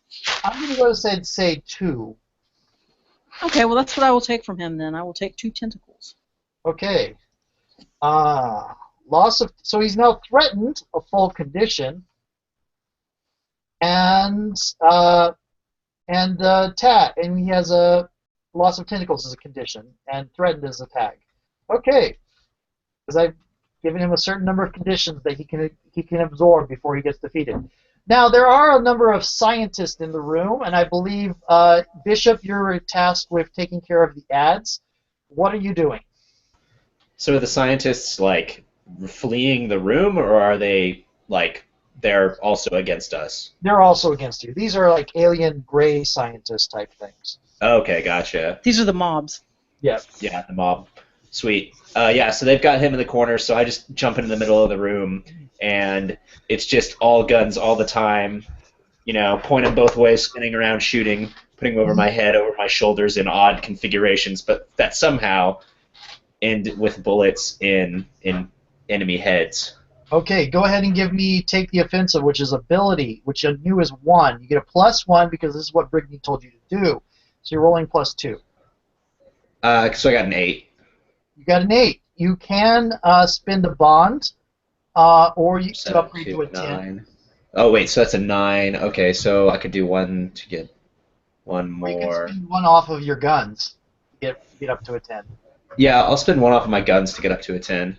Okay, so on the 10, you get to deal a tag to the opponent, or take something from the opponent, or force them where you want them to be. Which means you could, if you wanted to, force all of the ads into the AOE range of where the main boss battle is happening. Okay. Or you can give them a tag, and considering these are minions, I'm giving them all one as one critter. And tag means destroying a bunch of them. Yeah. I think we'll give them the cowering tag. Okay. So the minions have been cut down in numbers a bit, and currently are cowering in corners as you're covering them and hunting them down. And Shiny Apple, your task was to keep things with force fields and such, right? You do still have a decoy Brigney out up there, don't you? Yes, my job is to help Brigney with control aggro and keep it off of everybody. So Right. Okay, so what are you doing right now? well, Brigney's got aggro, so I'm going to Just deal damage. deal damage. I mean that's my job until aggro breaks. Okay, so go ahead and roll the deal damage. Unfortunately, his instructions to you aren't as generally broad, so I'm going to ahead and not give you the +1. Sorry, but go ahead and roll a plus ability. 7. 7. Okay, so you're going to choose one of the options, or you can spend a bond to upgrade, or you're going to have to choose 2 of the miss options as well. Now, what it is no one else is placed into danger. You are not placed in a dangerous situation. You do not suffer a tag yourself, and no collateral damage is done. Considering the deal with the patients, I would highly suggest at least no collateral damage.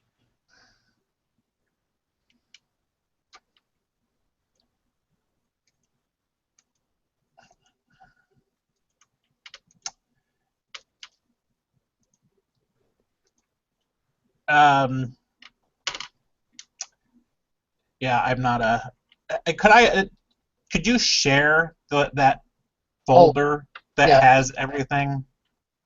Didn't I? Okay, let me go ahead and let me screen share, and then I'll go share the folder too. Should have. You might have, like a half hour earlier before we joined. Yeah, I'm sorry. Okay. Oh No, we're sorry. Yeah.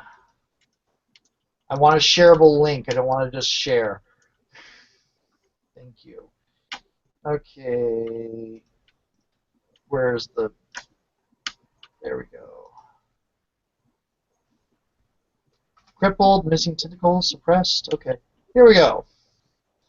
And there's the link. And no one else is put in danger. You are not placed in a dangerous situation. You do not suffer a tag yourself. No collateral damage is done. No collateral damage. And No one else is put into danger. Okay, so now you can give another tag to it. It already has the tag, so you can turn that tag into a condition, like suppressed or crippled or whatever. Tag into condition crippled. Okay, it is now crippled as well as losing tentacles. Okay,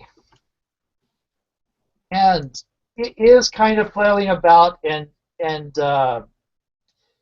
and does an AoE thing that unfortunately you get a little bit close to. So go ahead and roll me Get Flamed, please. Because you are exposing yourself to danger.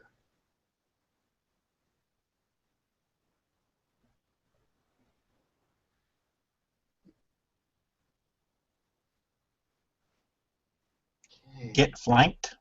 Get Flamed, that's my take damage thing. So that is a 6. What is your what? You don't have any conditions, so that's fine. You completely avoid any damage. Describe how you avoid the damage, please. When it says it's flaming, so I will pop out, or I have a little bot that's flying around my head, and it does a like movie projection. Like you can see the projection come out, and it's a screen. And then the screen pops as it absorbs. Okay. Got it. Okay. So that coming out, it does then try to turn back towards focusing on Brigney and trying to reach out and rend him asunder. If you want, you can sacrifice your decoy right now and Brigney, and that will pretty much kill the entire attack. I will sacrifice the decoy for Brigney. So everybody gets to watch Hollow Brigney get torn asunder by the squid, which doesn't really notice that it's attacking a Hollow. And what does everybody else do from here? I'm going to take the opportunity that it's attacking the Hollow to basically come in and just like smash it with my Gauntlet. Okay, go ahead and take the offensive. Sure. Yeah, I got a 12. Oh, jeez. Okay, so what's your option? I think. What do I want to do? There's take something from the opponent. Yeah, I think I just want to deal another tag to the opponent. So like, Okay. We've already got it's crippled, it's missing tentacles. Yeah. Maybe like because it's like heavily armored, so maybe like it's heavily mechanical, so maybe there's like exposed wiring. Exposed wiring as a tag. That's a wonderful tag. Sets up for nice. Who wants to go from here?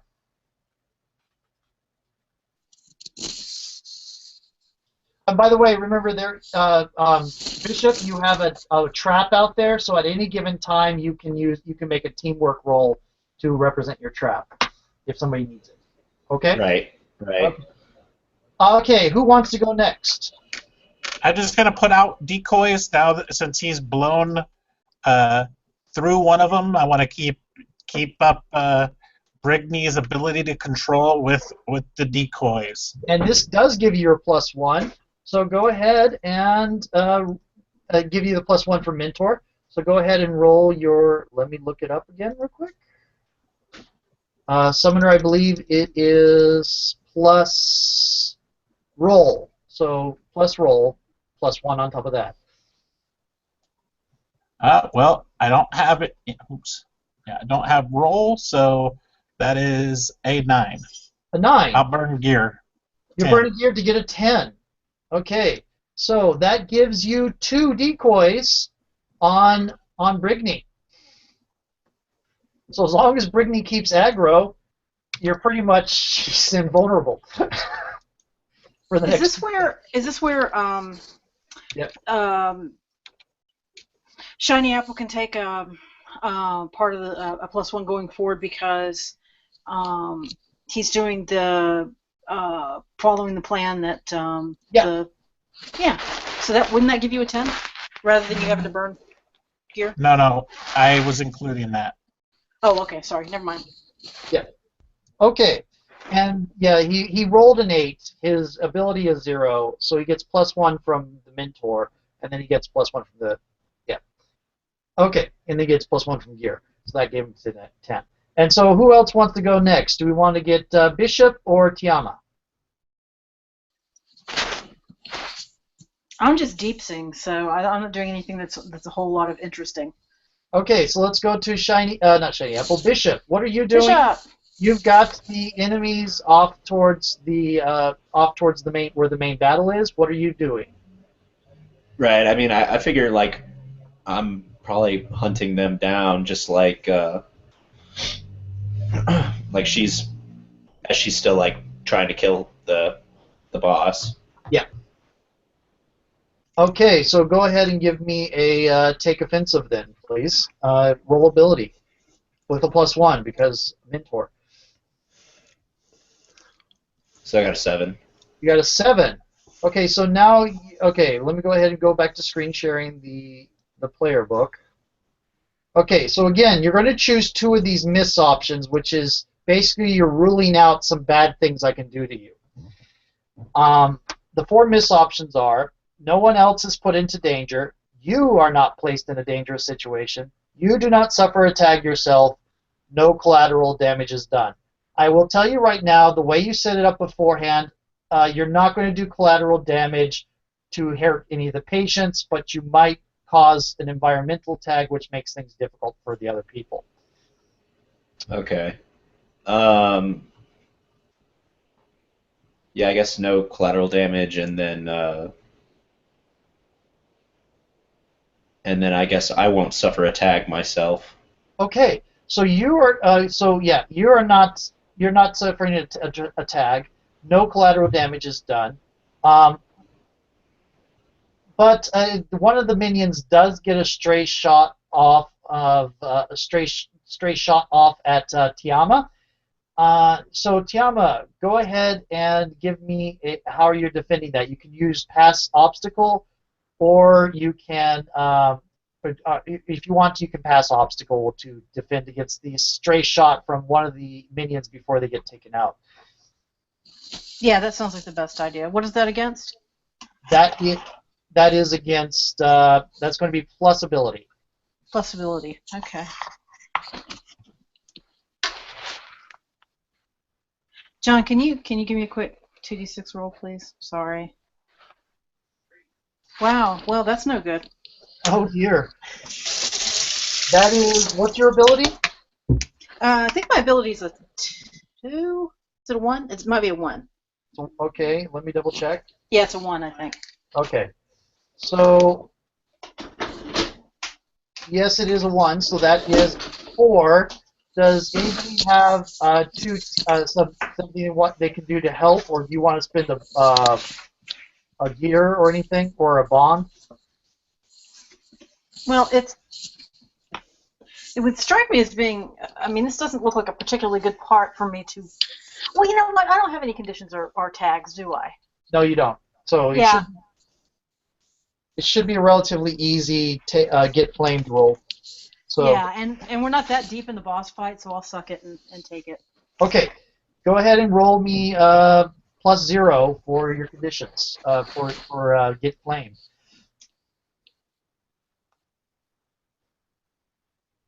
And that gives you a patch too. Okay. John? Need another 2d6 roll for Tiama, please.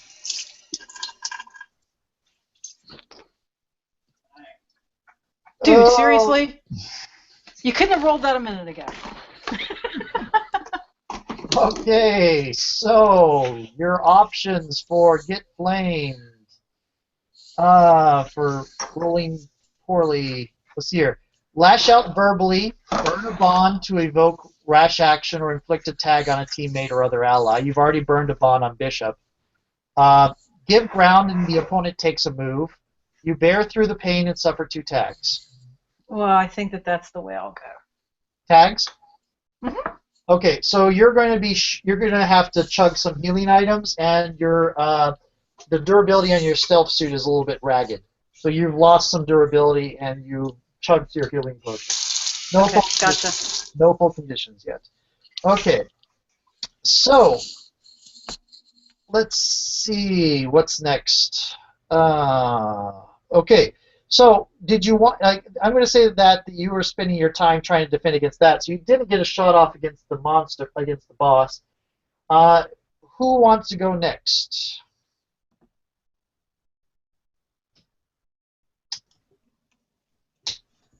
I can if nobody else is. I was gonna say I think that we're back at the tank move here. Okay, go ahead, tank move. Well, since I haven't lost aggro yet, I'm just gonna go on the offensive again and kind of basically just keep striking him. I want to kind of like break down his tentacles Okay. and try to like strip him from him. Okay, go ahead, and we're getting closer to the next stage. Go ahead. Yeah, I got an 11. That's wow, really lucky rolls. So again, you don't have any negatives you have to worry about. Yep. Choose one of your take the offensive moves. Yeah, so I think I'm definitely gonna do another tag. Like I think I just want to have him like he's got limp tentacles, so like things that are just kind of like hanging limp at his side. You're going to injure the tentacles? Yeah. So like maybe he's got like limp tentacles or malfunctioning tentacles. Malfunctioning tentacles. Ah! Yeah, he's chattering away in some semi gibberish language that only Tiamo can understand. And those are not nice words he's using. So he now has 2 conditions and 2 tags, which means if Tiamo can take an offensive and roll a 12, you can immediately get to 2 conditions. 2 more conditions. So yeah, okay. And the scientist. Oh, I never had you choose one of the positive options on your take the offensive move. I'm sorry, Bishop. Did you want to deal a tag to the opponent? Did you want to turn the existing tag into a condition? Did you want to take something from them, or did you want to continue forcing them where you want them to be? I want to turn the tag into a condition. Okay, so that tag turning into condition, I'm going to say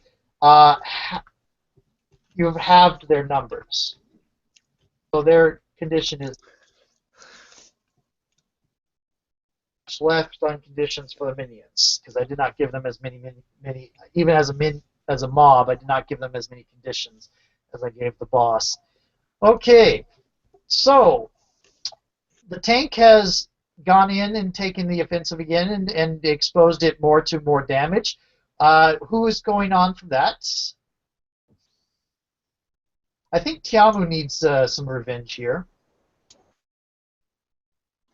Actually, if you can skip me for a second, I'm getting ready to get on my laptop. I think I could actually roll myself. Okay, cool. So we'll go yeah, on. come back to me. Shiny Apple or Brigney, what are you guys doing?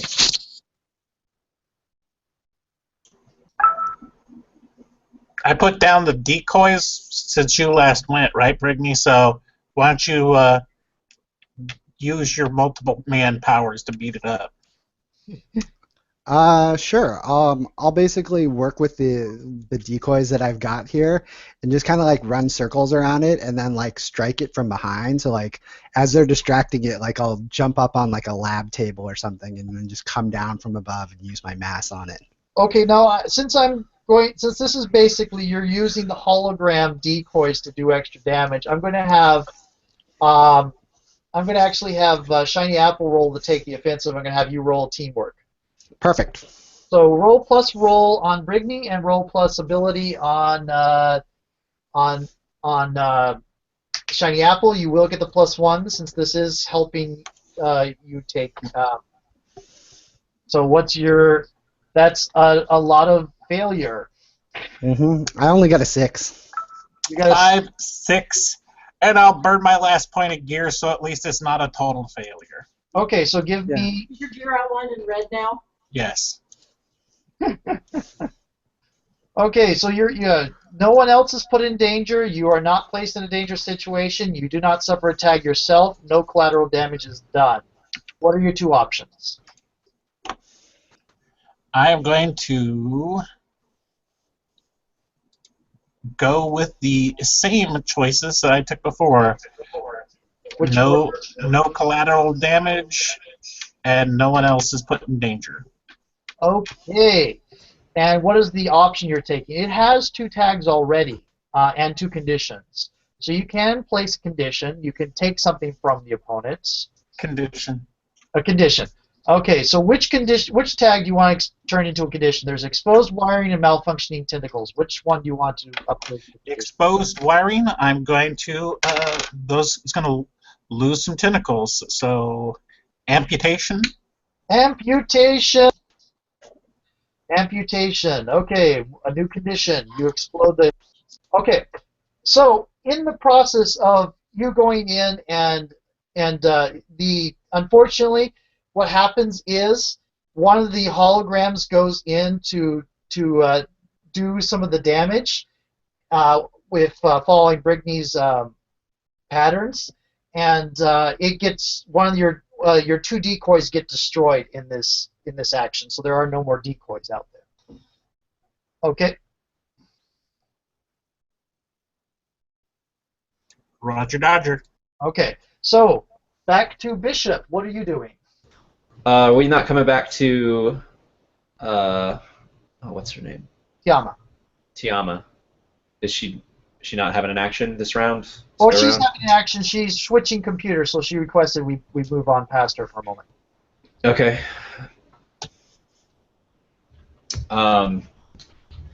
Yeah, I mean, I'm still working on suppressing all of these mobs, so. Okay, so they're about. Go ahead and let's see here. I'm going to go ahead and give you another take the offensive real quick. This is.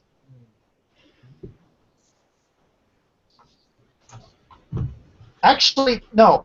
I'm going to say there's a. Go ahead. Actually, no. This time, yeah, take the offensive, roll plus ability. Next time, I'm going to have something else happen. Sorry.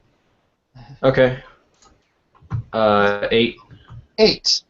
So, same thing as before. No one else is put in danger. You get 1 positive and 2 of the miss options. So the positive is deal a tag. They don't already have a tag that isn't already conditioned, so you can't deal another condition. Take something from them, force them where you want them to be.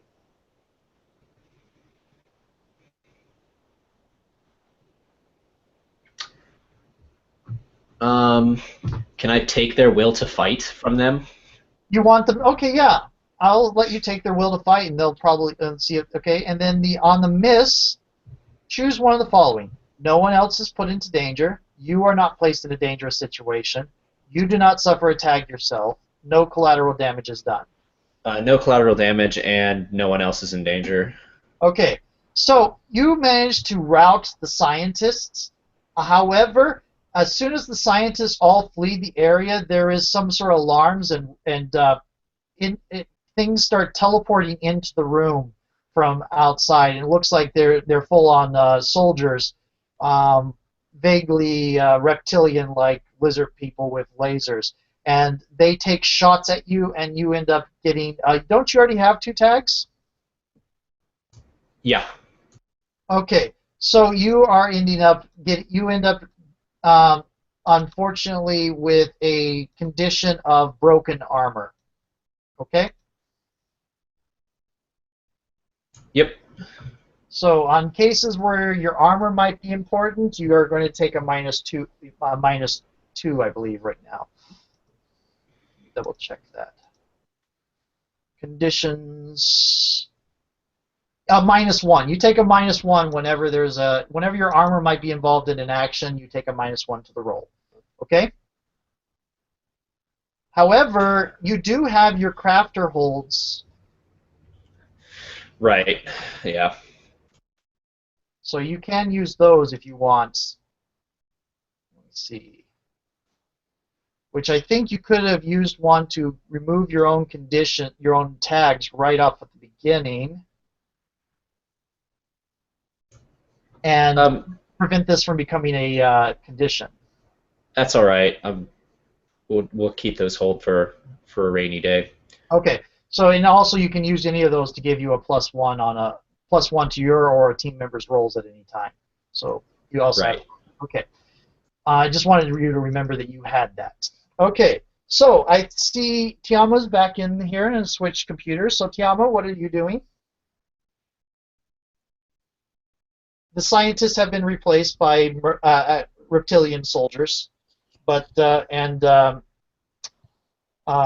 Bishop is taking a little bit of a beating, but things seem to be still going fairly well.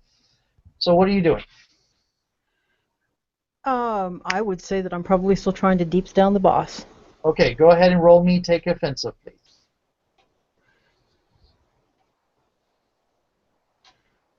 Let's see.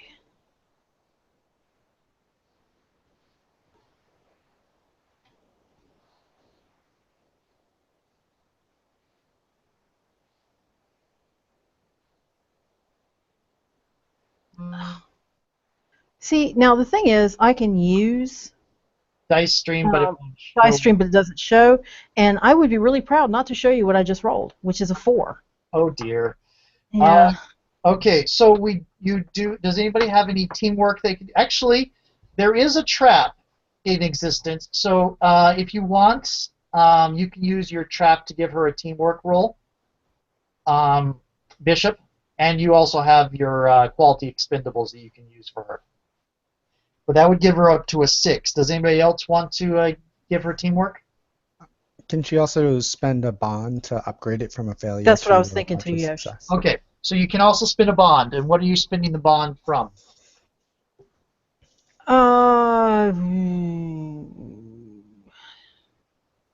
One that makes I don't have any sense. bonds left. You know what? I'm gonna burn the bond with the Ganzanians. That's what I was going to say. Is that Yeah. was what makes the most sense. Yeah. So, yeah, maybe you got photographed fighting the coalition soldiers, and it'll be used in PR against you. Okay, so you're going to go up to a 7 or 8. So let me go ahead and 7 to 9, excuse me, and let me screen share that again. Let's see, there it is. Okay, so deal a tag to the opponent, change its one existing tag into a condition, take something from the opponent, force the opponent where you want them to be, and that's it for your positives. Which would you like? What tags does it have on it right now?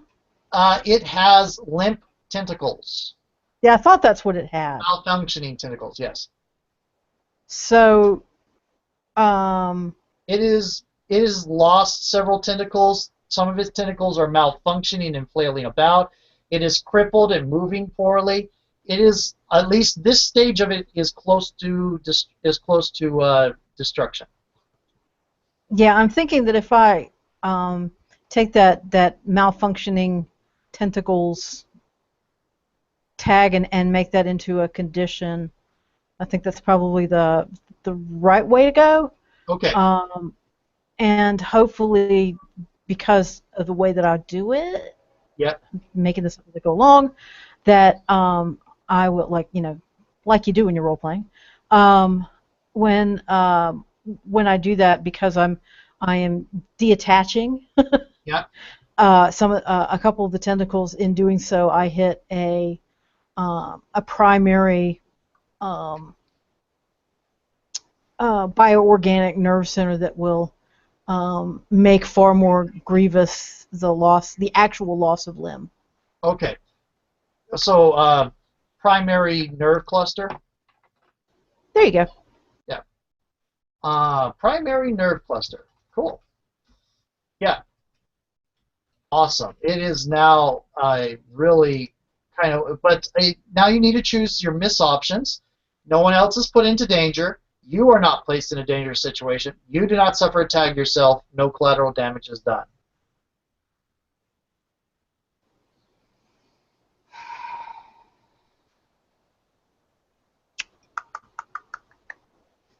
Um, jeez. The way that my blades work, I'm wondering if it makes sense for me to say that.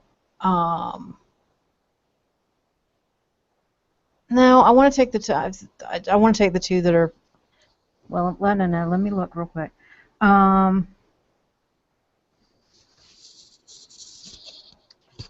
No collateral damage is done is the one I keep thinking would be.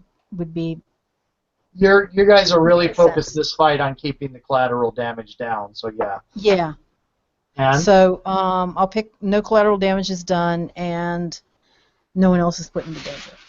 okay. So unfortunately, when you strike that primary nerve cluster, it sends an electrical discharge right through your knives into yourself.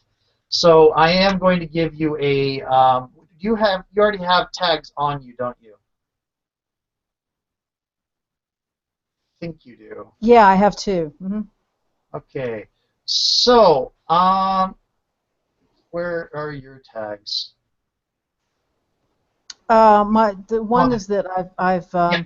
You down have my healing potions, and the other one is ragged durability. That's right. yeah, gear durability. I'm going to go ahead and say that your durability gets ruined on your stealth suit, so you cannot use the stealth suit gears just until that gets repaired. Okay? You said that I can't use the stealth suit. What? Now Sorry. the gear upgrade on the stealth suit, you cannot use it until your stealth suit gets repaired, because your stealth suit Okay. Oh, until it gets repaired. So okay, cool. Yep, gotcha. your stealth suit is broken. Did no one actually bring one of the repair bots along, please? Can't activate them during combat. Well, that's why you get out of combat. Don't you have somebody that can de-aggro you and then take it over in like a rogue or something? Oh wait, no, I'm the rogue. Never mind. Okay, so we're going to. I'm actually at this point in time, the boss seems to shudder and crunch and start falling down into itself and de-resing, sort of kind of de-resing in this really bizarre way. Um, but then and the mercenaries are still coming at the reptilian soldiers are still in the area coming at the group of you, and of course predictably that does not seem to be the end of the case. You start seeing as the boss starts falling to pieces, you start seeing it strings of material coming from the wall into it. It's like when you were finding that mass assimilator earlier, except it seems to be reassimilating all the. It seems to be reassimilating into the bioorganic thing and bringing this guy back to life after you've just destroyed him, so, and moving into a more heavily armored sort of thing out of the structure around you, and it starts causing the structure in the surrounding area to get weakened, and you start seeing a little time thing pop up. Also, everybody kind of hears a note saying, "This is what are these people doing in this node? This isn't supposed to be an accessible node. Start shutting this down." And now there's a new objective thing: is defeat boss before the timer goes down, and the other one is disconnect patients from the computer before they are purged.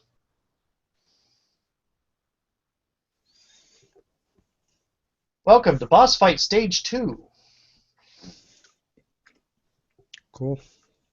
I'm just gonna hit the boss like as it's kind of like de-resing, and it's like recapping. I'm just gonna like charge in there and smash it in the face. Okay. You going to be doing take offensive or take aggro? I probably need to regain aggro first. Yeah. I'll do For that. one thing, it is kind of talking like a off-screen player now. Yeah, I'll do that. Okay. So like as I like come smashing it in the face, I get an 11. I'm like, we're stuck in here. Let us out. Like talking to it like it's a player. Yeah. Like, there is a persona I was going to do, which is called the Duelists, which is focused on PvP, but I haven't made it yet. Okay, so go ahead, continue with what you were saying. yeah, so like we're stuck in here. Like, let us out. Like, and like as I like beat it, I'm like beating at it, and like I will wrench this information from you as I'm like trying to like pull it apart and try to grab stuff in there to see if there's like anything useful in there. So I got an 11. So I think I will place a tag on it. Yeah. Did all the other tags clear? Or like, Yeah, this is essentially a new monster. Stage 2 is um, essentially a new monster. so maybe like if it's got like it's a new monster, maybe if it's got like a glass like HUD like protecting like the little alien thing in there, maybe it's like a shattered HUD screen. Okay, shattered HUD. Got it. That works. Okay, and who else is going from here? So I've got a question. Go Is ahead. it so all of these like elements are like streaming in towards it? Is it like does it have like a visible health bar that's like getting bigger? Yes. Okay, I want to trigger my trap Oh, and isolate it from those streams of energy that are flowing towards it. oh, nice. Okay, call that take the offensive. Go ahead. Okay. Which is, So yeah, go on. yeah. Sorry. No, so that's fine. That's plus ability, right? Yeah. I tried to make a lot of these moves as catch-all as possible, and it turns out that what cause that's a for you that is a 5. Do you Right. want? I'm gonna spend my trap gear uh, to get it to a 6, and I'm gonna spend uh, one of my holds from the beginning of session roll to make it a 7. Okay, cool, because you've got quality traps. Right. Okay, so that's a pretty much the role you've been. You still get patch off of that because you're using resources. Right. I don't know if you're getting close to 6 or not yet, but okay. I'm at 3. Yeah. Okay. Let's see. Back to screen share. There we go. So again, no one else is put into danger. You are not placed in a dangerous situation. You do not suffer a tag yourself. No collateral damage is done. Now remember, you're using a trap that's in a specific area, so some of these you might. Some of these I can't really use in the fiction anyway. But which one do you want? Right. So I don't think anyone else is placed in danger, Okay. and I don't think I'm placed in danger. Okay. And where it is, the collateral damage is not able to affect the patients. So what I'm going to say is that a lot of it's difficult terrain in that area. So okay, it's going to be difficult terrain in that area because the trap just exploded and caused things in that area to go bad. Yeah, I think what it looked like on screen is like the thing is like regenerating and like it like took one stumbling step back as it's like getting stronger, and that's when it stepped on the trap, and like the trap was like that the ground would open up and like swallow it, and it like pulls it underneath, and all of its like energy that was like flowing into it just like kind of like collapses on the ground, and now there's like rubble everywhere. Instead of it repairing it, it became like rubble in the room. Okay, so you're taking away its you're taking away its resources. That's what I was. Yeah, that's what I'd love to fictionally try and get out of this. Okay, I know exactly how that works, and might be very short boss fight because of that. But cool, awesome. But anyway, what is Shiny Apple doing? Remember, one of the objectives is disconnect the patients before they are purged. Lowest DPS class is the one that goes around doing shit. So Yes. I am now running around going to do shit. I am unplugging people. Yes, as the Lore Master on the Weathertop, I am torch duty. Okay, go ahead and give me a pass obstacle on that. That's ability. 8. 8. Okay. And your ability is 2 now? Cool. Yeah. Awesome. What are you going to do on a pass obstacle? That is okay. You can get them all disconnected in time, but you'll take some damage yourself. You'll have to roll a get flamed result, or you can get most of them disconnected, but some of them are going to get killed. It's me taking damage. Okay, so please roll me plus your consequences, which I don't believe you have any. So roll 2d6 flat.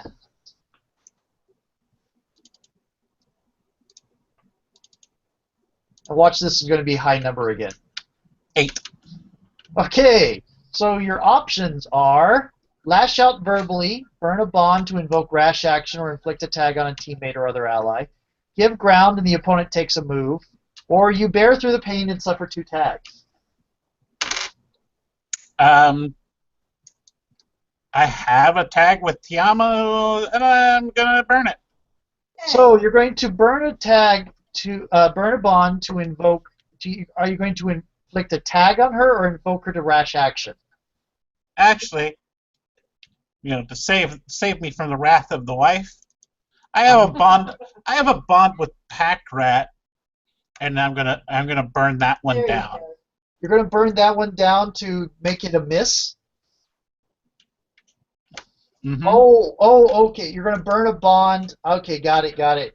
With Pack Rat, who is currently not here, but which is why our relationship is suffering. Yeah, and I guess they didn't come on the all-important mission. Yeah, got it. Okay, and I'm going to call it that's going to invoke them to. That's going to place a tag on them, but they're not in the screen anyway. They're a little bit upset at you for not. They're a little bit upset that you're on the chat thing berating them for not getting involved in this dangerous mission. Yeah, you're all pissed off that they're not here, and all we have is Everclear Angel 54, who's useless. Oh yeah, guys. By the way, I need to remind you, the way I do NPCs is you can use NPCs as narrative justification for moves.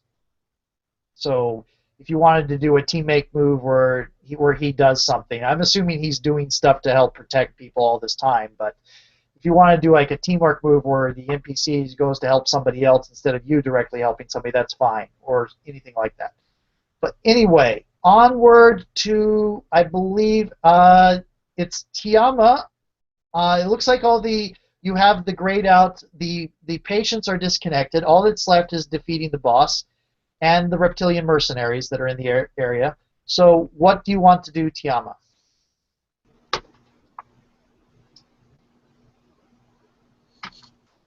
You said the boss is still flailing around a little bit, right? Yeah. Yeah. It got recovered some a little bit, but most of its recovery was halted by Bishop's trap going off. Yeah, so I'll go ahead and continue on the boss because I'm a boss killer. And also because my programming sort of leads me to want to do what our tank says. Okay. And the player characters say, and that's what I was told to do, ergo, that's what I will do. Okay, so give me, that's a total of +2 for you because you're still following the mentor thing. Go ahead. Just a sec. Hopefully not another 4. Wow. Well, that's like the opposite. Did you roll double 6s? I did not, but I rolled an 11. So that's a 13. Which, yeah, you get 2 options. Now, it, I believe, has a tag already, which means you could deal it a condition and a tag. You could deal it, but you can also take something from it and force it where you want it to be.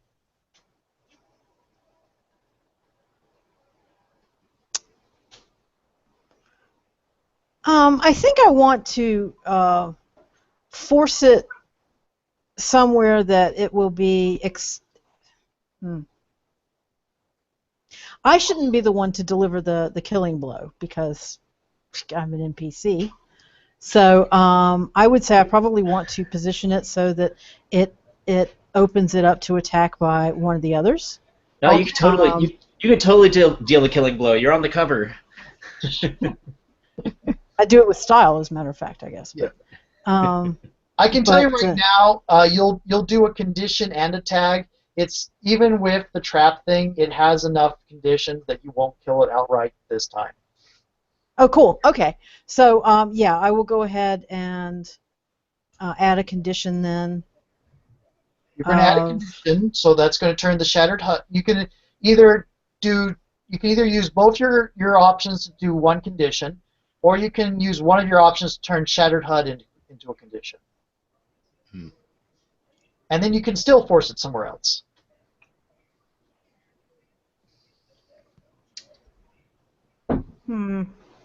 Okay. Yeah, I will go ahead and use both of my options to force that condition on it. Okay, so it's got a tag and a condition now. Yep. What is the condition you're getting at? What are you targeting?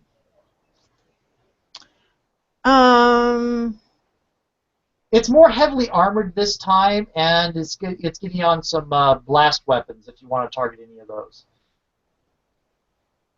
Oh yeah, I think that's good. I will have damaged one of its blast weapons. So let's say. Wait a minute. Did you say which condition did I want to do tag? Which condition? You're doing a full. Which condition do I want to do? I disabled I disabled its primary weapon. Disabled primary weapon. No AOE for you. Okay, that cuts down what I'm able to do with on failed attack roll. Nice. Oh, cool. Luke, I'd love to know what this looks like on screen. Like, what does the boss monster look like now that it's like transforming and getting like pummeled by all of us? It was looking a little bit like it was trying to turn into a robos, like a more mechanical type squid, like say armored up in a with sheets of metal on it and everything. And then your trap went off, and half of that went kaput, and it's now this patchwork collection, like something out of on the Gamma World cover, if you remember Gamma World. Nice. And then the main weapon just got like sliced in half by her swords or something. Yes, yes. Oh, that sounds awesome. So it's something between it's somewhere around like a cover between Riffs and Gamma World Monster. It's just like stumbling around the room. Yeah. Jeez. Yeah. Okay, and I believe that it doesn't have an attack. It turns around and tries to attack at Brigney. There aren't currently any decoys in existence. So Brigney, go ahead and give me a pass obstacle to defend yourself, which is ability. Yeah, so that gets me an 8. An 8. So you can either take a tag and lose aggro, or I can have you roll a full get flamed and see if you get something worse. So how is this going to interact with one of my moves, which says that when Grudge Keeper, if the target shifts its focus to another team member, roll on a 10 plus, you immediately deal a tag and gain aggro back. Actually, it would synchronize very well. So you could take this tag and then roll that move. So I'll take the tag, lose aggro, and then I'll roll that move. Go ahead. I'm going to say durability damage on your armor. Cool. And then so then I get a 12 on taking aggro back. And you deal a tag to it, and it already has a tag, so you can either deal a second tag and set it up for taking 2 conditions at once, or from the boss killer, or you can turn the tag that already exists into a condition. Let's turn the one that it already existed, and so it's smashed HUD, right, or cracked HUD, or so. Let's just let's say it's blinded. Blinded. Okay. It can no longer. It's no longer directly target anything. Yeah, so I think like this is me just like smashing it repeatedly in the face with my gauntlets Yeah. as like the glass and all the sensors around it just kind of like shatter. And like they used to have like that little like light behind it, like there would be like an LED or something that indicates it's on, even though that makes no sense whatsoever. But it just kind of like fades to black and like burns out. You're getting some sort of semi-broken, jittering voice, like a breaking up microphone from the other side, saying, "I've lost visuals. I cannot see what they're doing. The program is not giving me any response. I've got a black screen." Goddamn right, you lost visuals. Get us out of here. Okay, so what's going on next? You've got reptilian mercenaries in and among the patients. Yeah. And Shiny Apple Shiny Apple and actually Bishop that's your responsibility. So go on. Okay. Yeah. So I think now like the reptilian soldiers are like they're all over the place. There's so freaking many of them. Like what I'm doing is I'm like vaulting over things and ducking behind cover and like it's like Gears of War where it's like you shoot and then you move and you just keep trying to get behind cover and shooting and moving. And Okay. what I'm gunning for here mechanically is I hope that I can trigger this when I pass an obstacle as the cleaner move. Yes. Go ahead and roll pass obstacle as defending, and go ahead and do that. That makes perfect sense. Cool. And pass obstacle is plus ability. Yes, it is. And you're still dealing with the minions, so that is still +1. Perfect. So I got a 10. And I don't get my trigger unless I get a 12 plus. You can So burn a bond to get up to that 12 plus. yeah. And you have Okay. a bond of 4 with Brigney. Right. So I've got a. So you're saying burning 1 will get me to a 12 plus, or I got to burn 2? No, burning 1. Burning a bond immediately takes you a full category of Oh, a success. full category up. Okay. You know, I think that I will burn 1 with Brigney. Okay. I think like I'm so over like what he's dragged me into down here. Like this is so ridiculous. Like we could all get killed because of this, and it's kind of straining my thought of him. I only bought this game because you were doing it. Yeah. Why did I ever add you as a friend on Steam? God damn it. So you get completely avoid any sort of damage, and you deal a tag to the reptilian minions. Awesome. What is the tag you're dealing to the reptilian minions? The tag I want to deal to them is exposed. I think that I am moving in like a circular pattern because I know they're like they're AI triggers. So I know the proper distance to get from them so that they evade cover. So I've made it so that all of them have evaded cover and they're all in the open, just standing kind of in the middle. Got it. Okay, so that's the situation where it is right now. Shiny Apple, what do you want to do?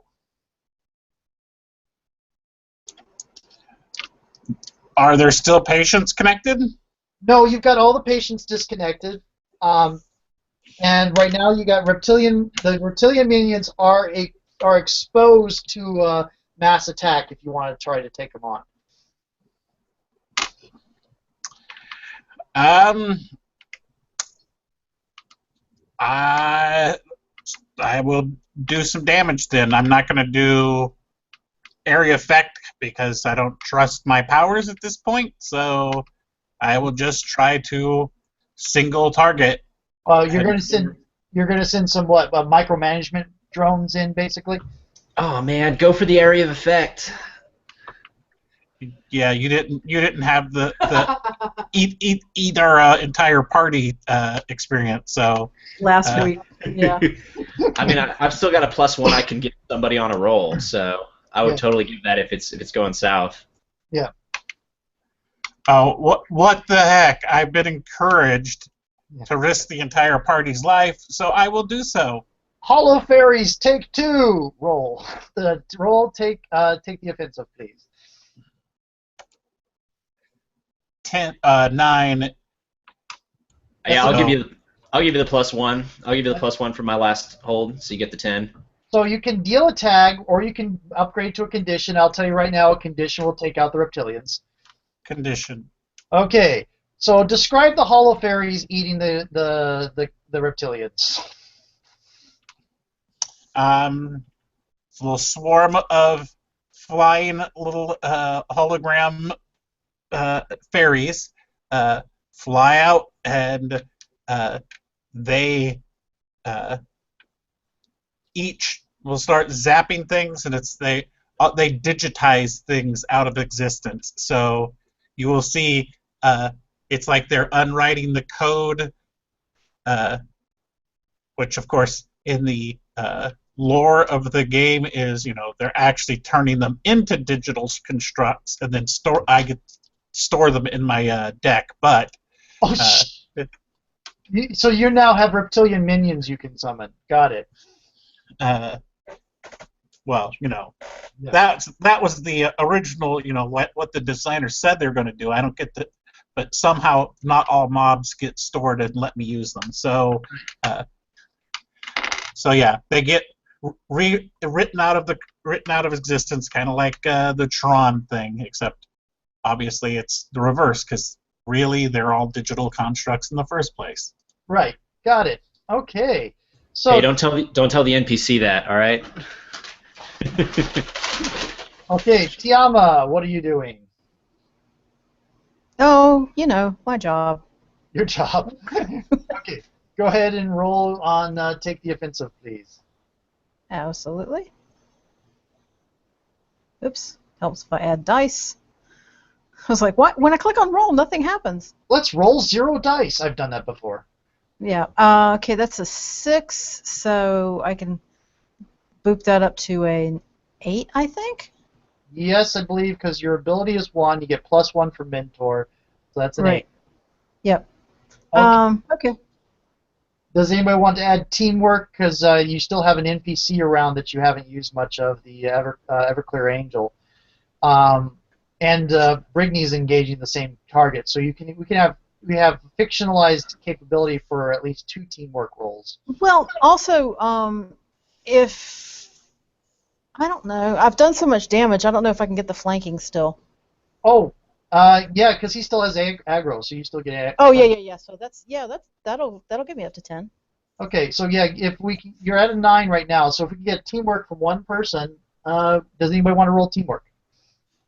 I can roll teamwork. Okay, Brigny, go ahead and roll teamwork. So I think I'm just like yelling at the boss, like give me the information, as I'm like just hitting it and like berating it, like all that. And I got a 12, so I definitely help out. So you get a +1, you're at 10. So you get no negatives, and you can either deal a tag, take something from the opponent, or force the opponent where you want them to be. So you can't take them out, but you can deal a tag, or force them where you want them to be, or take something from them.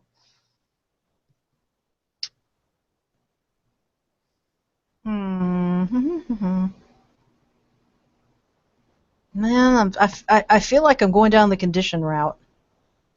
Okay, so what's the tag you want to give? What's the setup for the damage?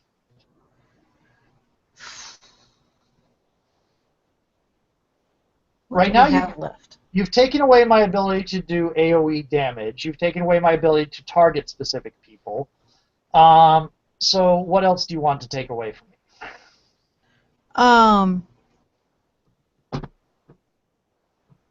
I'm thinking, does it still have the ability to, like, is there something to self-repair? It possibly could try to start that back up again. It hasn't. That's what I'm thinking. Yeah. So you Let's want get rid of that. Damage self. Oh, you're going to take away self-repair. Oh yeah. Okay, take away self-repair. Got it. Oh, not regaining conditions for you. Overseer Clang, stage 2. Okay. Now, Overseer Clang is just sort of flailing about and trying to slash at whatever it can push. You get the idea of just like button mashing. So go ahead and give me another pass obstacle for defense, please, Brigney. Sure. So that's a 9. That's a 9. Okay. Yep. Does anybody want to give a teamwork to help him? And actually, Shiny Apple will get a +1 of this because his job is to help him maintain aggro. I will do so. So roll plus roll, which I think is one of your weak points. But It is, so that's a 4. So that's no teamwork, I think. Oof. no teamwork. What were you doing? What happened? What happens? What were you trying to do on your teamwork? Or was this Everclear? Was this Everclear that was doing something? Well, I'm gonna blame it on freaking Everclear. I was busy, dropping some God. amazing fairy destructo with the help of Bishop, and then Everclear jumps in. Everclear Angel trying to make it happen. Okay, so what happens is Everclear pushes you clear of the monster. So you're unfortunately you're not. He puts in tries to put in a force bubble, but he does one of those force blasts. So what he does is cause a knockback. And you know what happens when people knock back the enemy where you don't want the enemy to be knocked back? So the boss gets knocked back over into the area where Shiny Apple and Bishop are. And go ahead and take a tag of down on healing potions, please, Brittany. Sure. So does this mean I lose aggro, and does it trigger my Grudge Keeper? Yes, it does, actually. Fantastic. Okay. Grudge Keeper is turning out to be a very good take for you. Hey, I knew what my job was going into this. I was going to be the tank, and that is a key thing to do. Yeah. And I got a 10. So I will definitely take aggro back, and I will deal another tag. So I think as it's focused on that, I just come in again and I smash into it, and so maybe I've pinned it against a wall. Okay, pin, tag. It is up and out for a.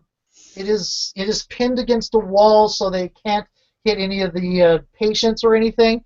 The reptilians are destroyed. What is everybody doing?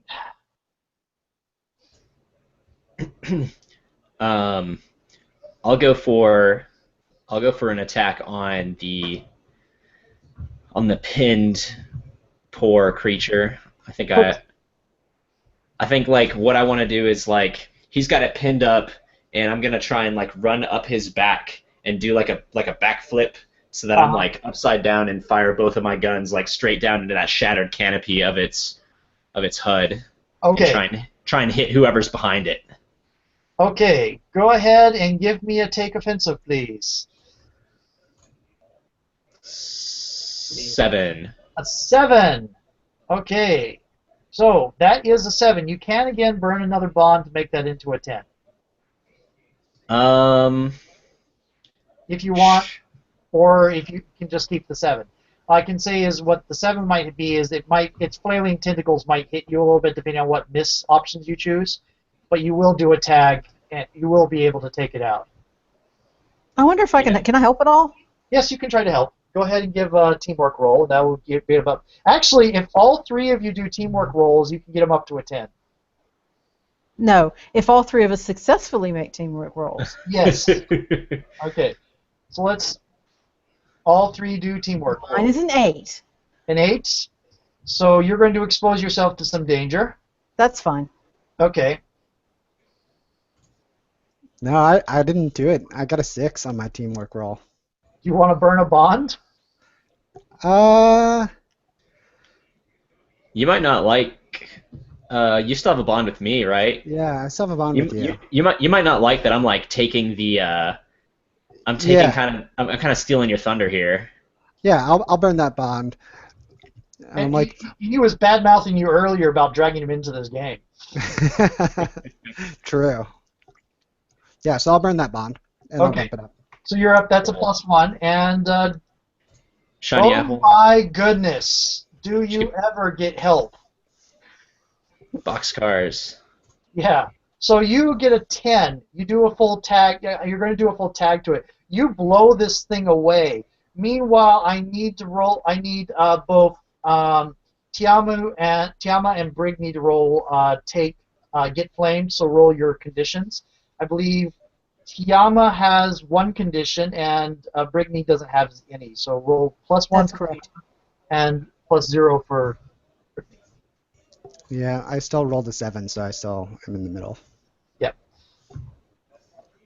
So it's back to screen share. That I don't want to screen share my sticky notes. Okay. So you're going to be lash out verbally, give ground, and the opponent takes a move, which doesn't make sense because the opponent doesn't exist anymore. You bear Right. through the pain and suffer 2 tags. I think the only one that makes sense is to bear through the pain and suffer 2 tags. So unfortunately, you are completely out of healing potions, and your armor is broken right now, which means your ability in a fight is really crippled. Yep. Okay. And Tiamu, what is your roll? I rolled a 7. So again, lash out verbally, give ground, and the opponent takes a move, or bear through the pain and suffer 2 tags. So remind me again what lash out verbally is, what the intended outcome of that is, because it sounds less consequentially disturbing as the others. Well, it would be normally it would be what you would do is you would inflict a tag on. You would either cause an opponent, a fellow teammate, to take a stupid move. They would be encouraged to take some sort of rash action that might get themselves or somebody else in danger. Mm-hmm. Or you inflict a tag on them representing emotional stress. If you want to do that, you could totally give me a tag. Like this whole event might mean I've got like a chip on my shoulder or something about like having to be a badass or something. Yeah. Yeah. Okay. I can do that. Okay. So Thank you.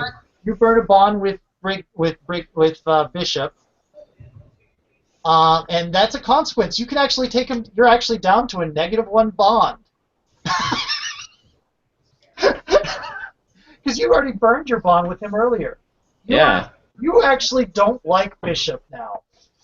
That makes sense. Yeah. That's the same thing as lashing out verbally is by putting burning that bond with him. Yeah. Okay. So yeah, consequences can make you go to negative bonds. Stuff in the fiction can make you go to negative bonds. Usually for burning of bonds for increasing success, you can only go to 0. But this is a consequence. So I think it totally makes sense. Like I'm all treating this like it's a game still, like it's not life and death. I'm running up this guy's back. I'm doing backflips, and then I just I scream something stupid out. I scream out like YOLO or something like that, and then I shoot both guns, both of these tri-barrel guns. So it's got 9 cylinders, and both cylinders rotate, and 3 bullets go flying out from each. They hit the canopy of that thing, and it just explodes. Then it blows up, and that explosion hits Brigby, who's holding the thing, and he gets hurt. And it's like, it was a pretty reckless thing for me to do. It took out the boss, but probably it was not probably not the greatest thing. Yeah. And so that gives, and then you lash out at him, and he takes an emotional tag of something to prove, I'll say. Okay. Sounds good. Okay, so the boss is down, all the patients are disconnected. What do you guys do from here? I'm looking for loot, and by loot I mean information for why the hell we're stuck in here. Okay. Yeah, I am trying to do the same thing, like in that previous fight we had where we found information relating to what the hell's going on. Like, obviously outside forces connected, and so I want to see if there are any traces of that. And I'm going to spend my interesting to get something interesting. And if I remember correctly, one of the things that Tiama set for this quest was good loot and materials. and you're defining loot as information. Intelligence information. Yep. Yep. So, and go ahead and give me a. You're going to get some anyway, but go ahead and give me a read the story, please, Brigney. To see how much I give you on the epilogue. Sure. Oh yeah, that's a 5. So you don't give me shit. You guys want to give any teamwork to that since you're all probably going to be looking? Oh, you know what? I'm gonna spend a bond to upgrade it at least to the next level. So you're going to get. Yeah. Okay. Go on. I think I'm gonna spend the bond, maybe with all of the raid players that we had, as like I just leave them behind, Uh-huh. and maybe don't tell them information as like I get stuff. Yeah, in case because you might be learning things that you don't want them to learn because you might affect morale or something like that. Right. Okay, so that's going to give you. You have a choice here. This is read the story. You can take 2 hold, but if you take 2 hold, either you can choose one of the answers is dangerous or one of the answers is inaccurate for the questions you ask. Or you can get just 1 hold and you know the question's completely fine. And you're going to get more on top of this because of Tiamu's quest setup, and that's interesting that Shiny Apple got. Yeah, so I guess I'm just going to. I'd rather take one question and make sure it's accurate. And I think the one question I want to know is, how do we get out? Okay. So, what you get is you break in and there's a disconnect. There's a fuzzy bit of the screen in the environment around you sort of fuzzes into a like hollow screen of holographic information from some sort of research file comes strolling down, and what it looks like is that some corporation has been wanting to look into a project for VR training sims and actually training the mind into accessing certain some experimental weapons like cybernetics or remote controlled drones or other such things, and was testing the software out by basically they hijacked this. They stole code from the game and modified it, and then set about hijacking some of the players by causing induced comas and setting it up so that the players that they chose from several walks of life would end up in the same set of hospitals that they own, so that they can run VR tests while you're in your induced comas. And what they're doing with some of the people is that they're also trying to figure out this AI, figure out making actually artificially intelligent programs. And one of the ways they're doing that is they're digitizing the mindset of some of the people that die and hacking up the recorded information of the mind and setting that seed, like a sentient seed, in some of the different AI fragments.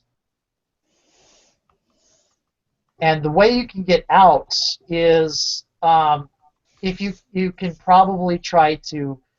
The next step to trying to get out is to try to find a node to hack their systems and get a message out to like the authorities or something, so that for one thing, your bodies are in the hospitals, so it just requires people taking control of it that aren't causing you to stay in an induced coma. Okay. So cool. That is the epilogue. Neat. And I hope everybody had. And I'm actually, what is Tiamu's reaction to this?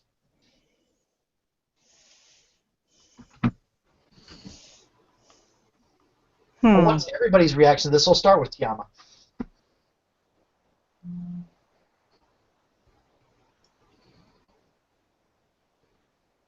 So basically, this to me is like looking into.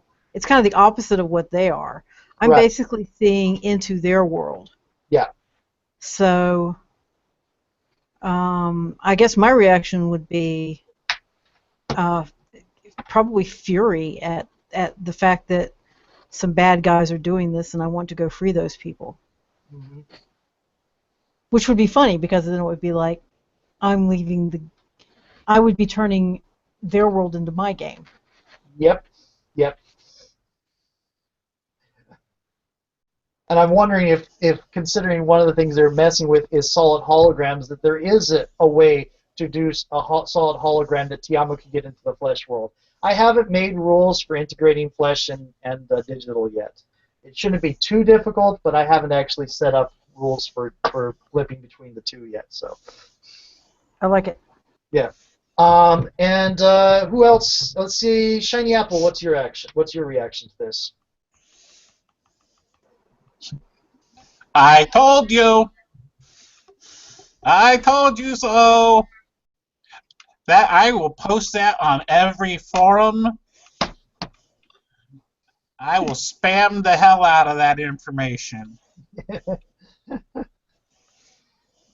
Okay. Nerd. And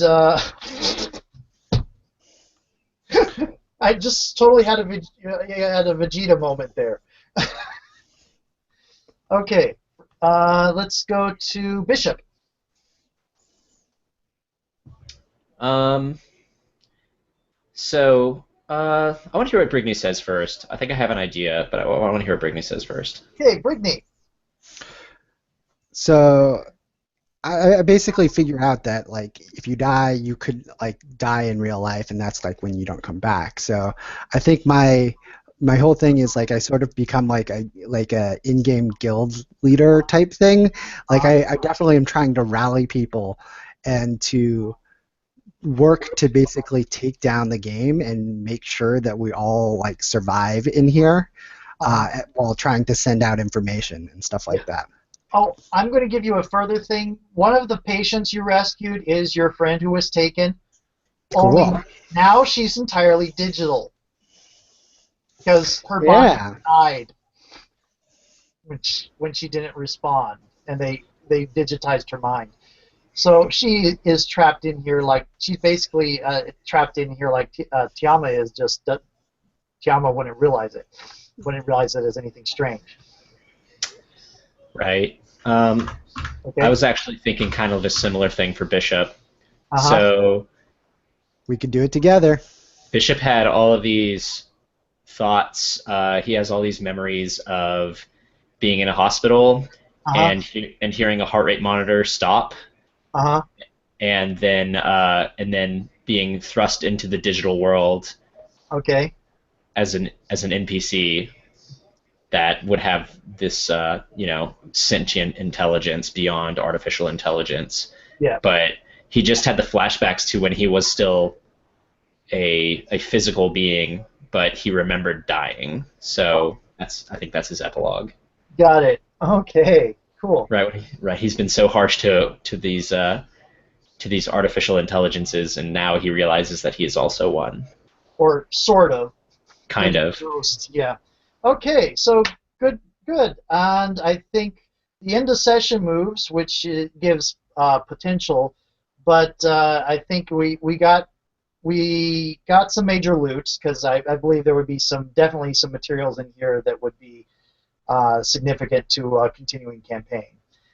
You defeated this particular quest, so that's a yes. You learned more information about the world, and you learned more information about the players. So that would have been two patches for everybody. So I think some people would have definitely upgraded because there was a lot of failure going around this time. So I hope everybody had fun. Yeah, lots of fun. Yeah, the next time I run this is going to be played by posts via Google Drive. Cool. Anyway. if you're, I think that I might put an advertisement that on Gauntlets, but they've been a little bit iffy on outside things. I don't know. I might do that. In any case, I'll be putting it on the list of "Are you interested?" on my own G Plus thing. So you just have to go to Luke Green and make sure it's the picture of me with the two stuffed animals on top of me. Sounds good. Okay. Awesome. All right. Yeah. Thank you so much. No Thanks for running. problem. Thanks Yeah, for playing fine. with everybody. It was Yep. fun. Good playing with you guys too. Nice seeing you again. Nice meeting you. Yep. Thank you. Good. Good. I always enjoy getting. One of the things I liked about living in America was going to conventions and meeting new people for one shots like this. So this is fun for me. Yeah. Anyway, talk to you later. Huh? Take care. Yep. I am stopping the broadcast right now.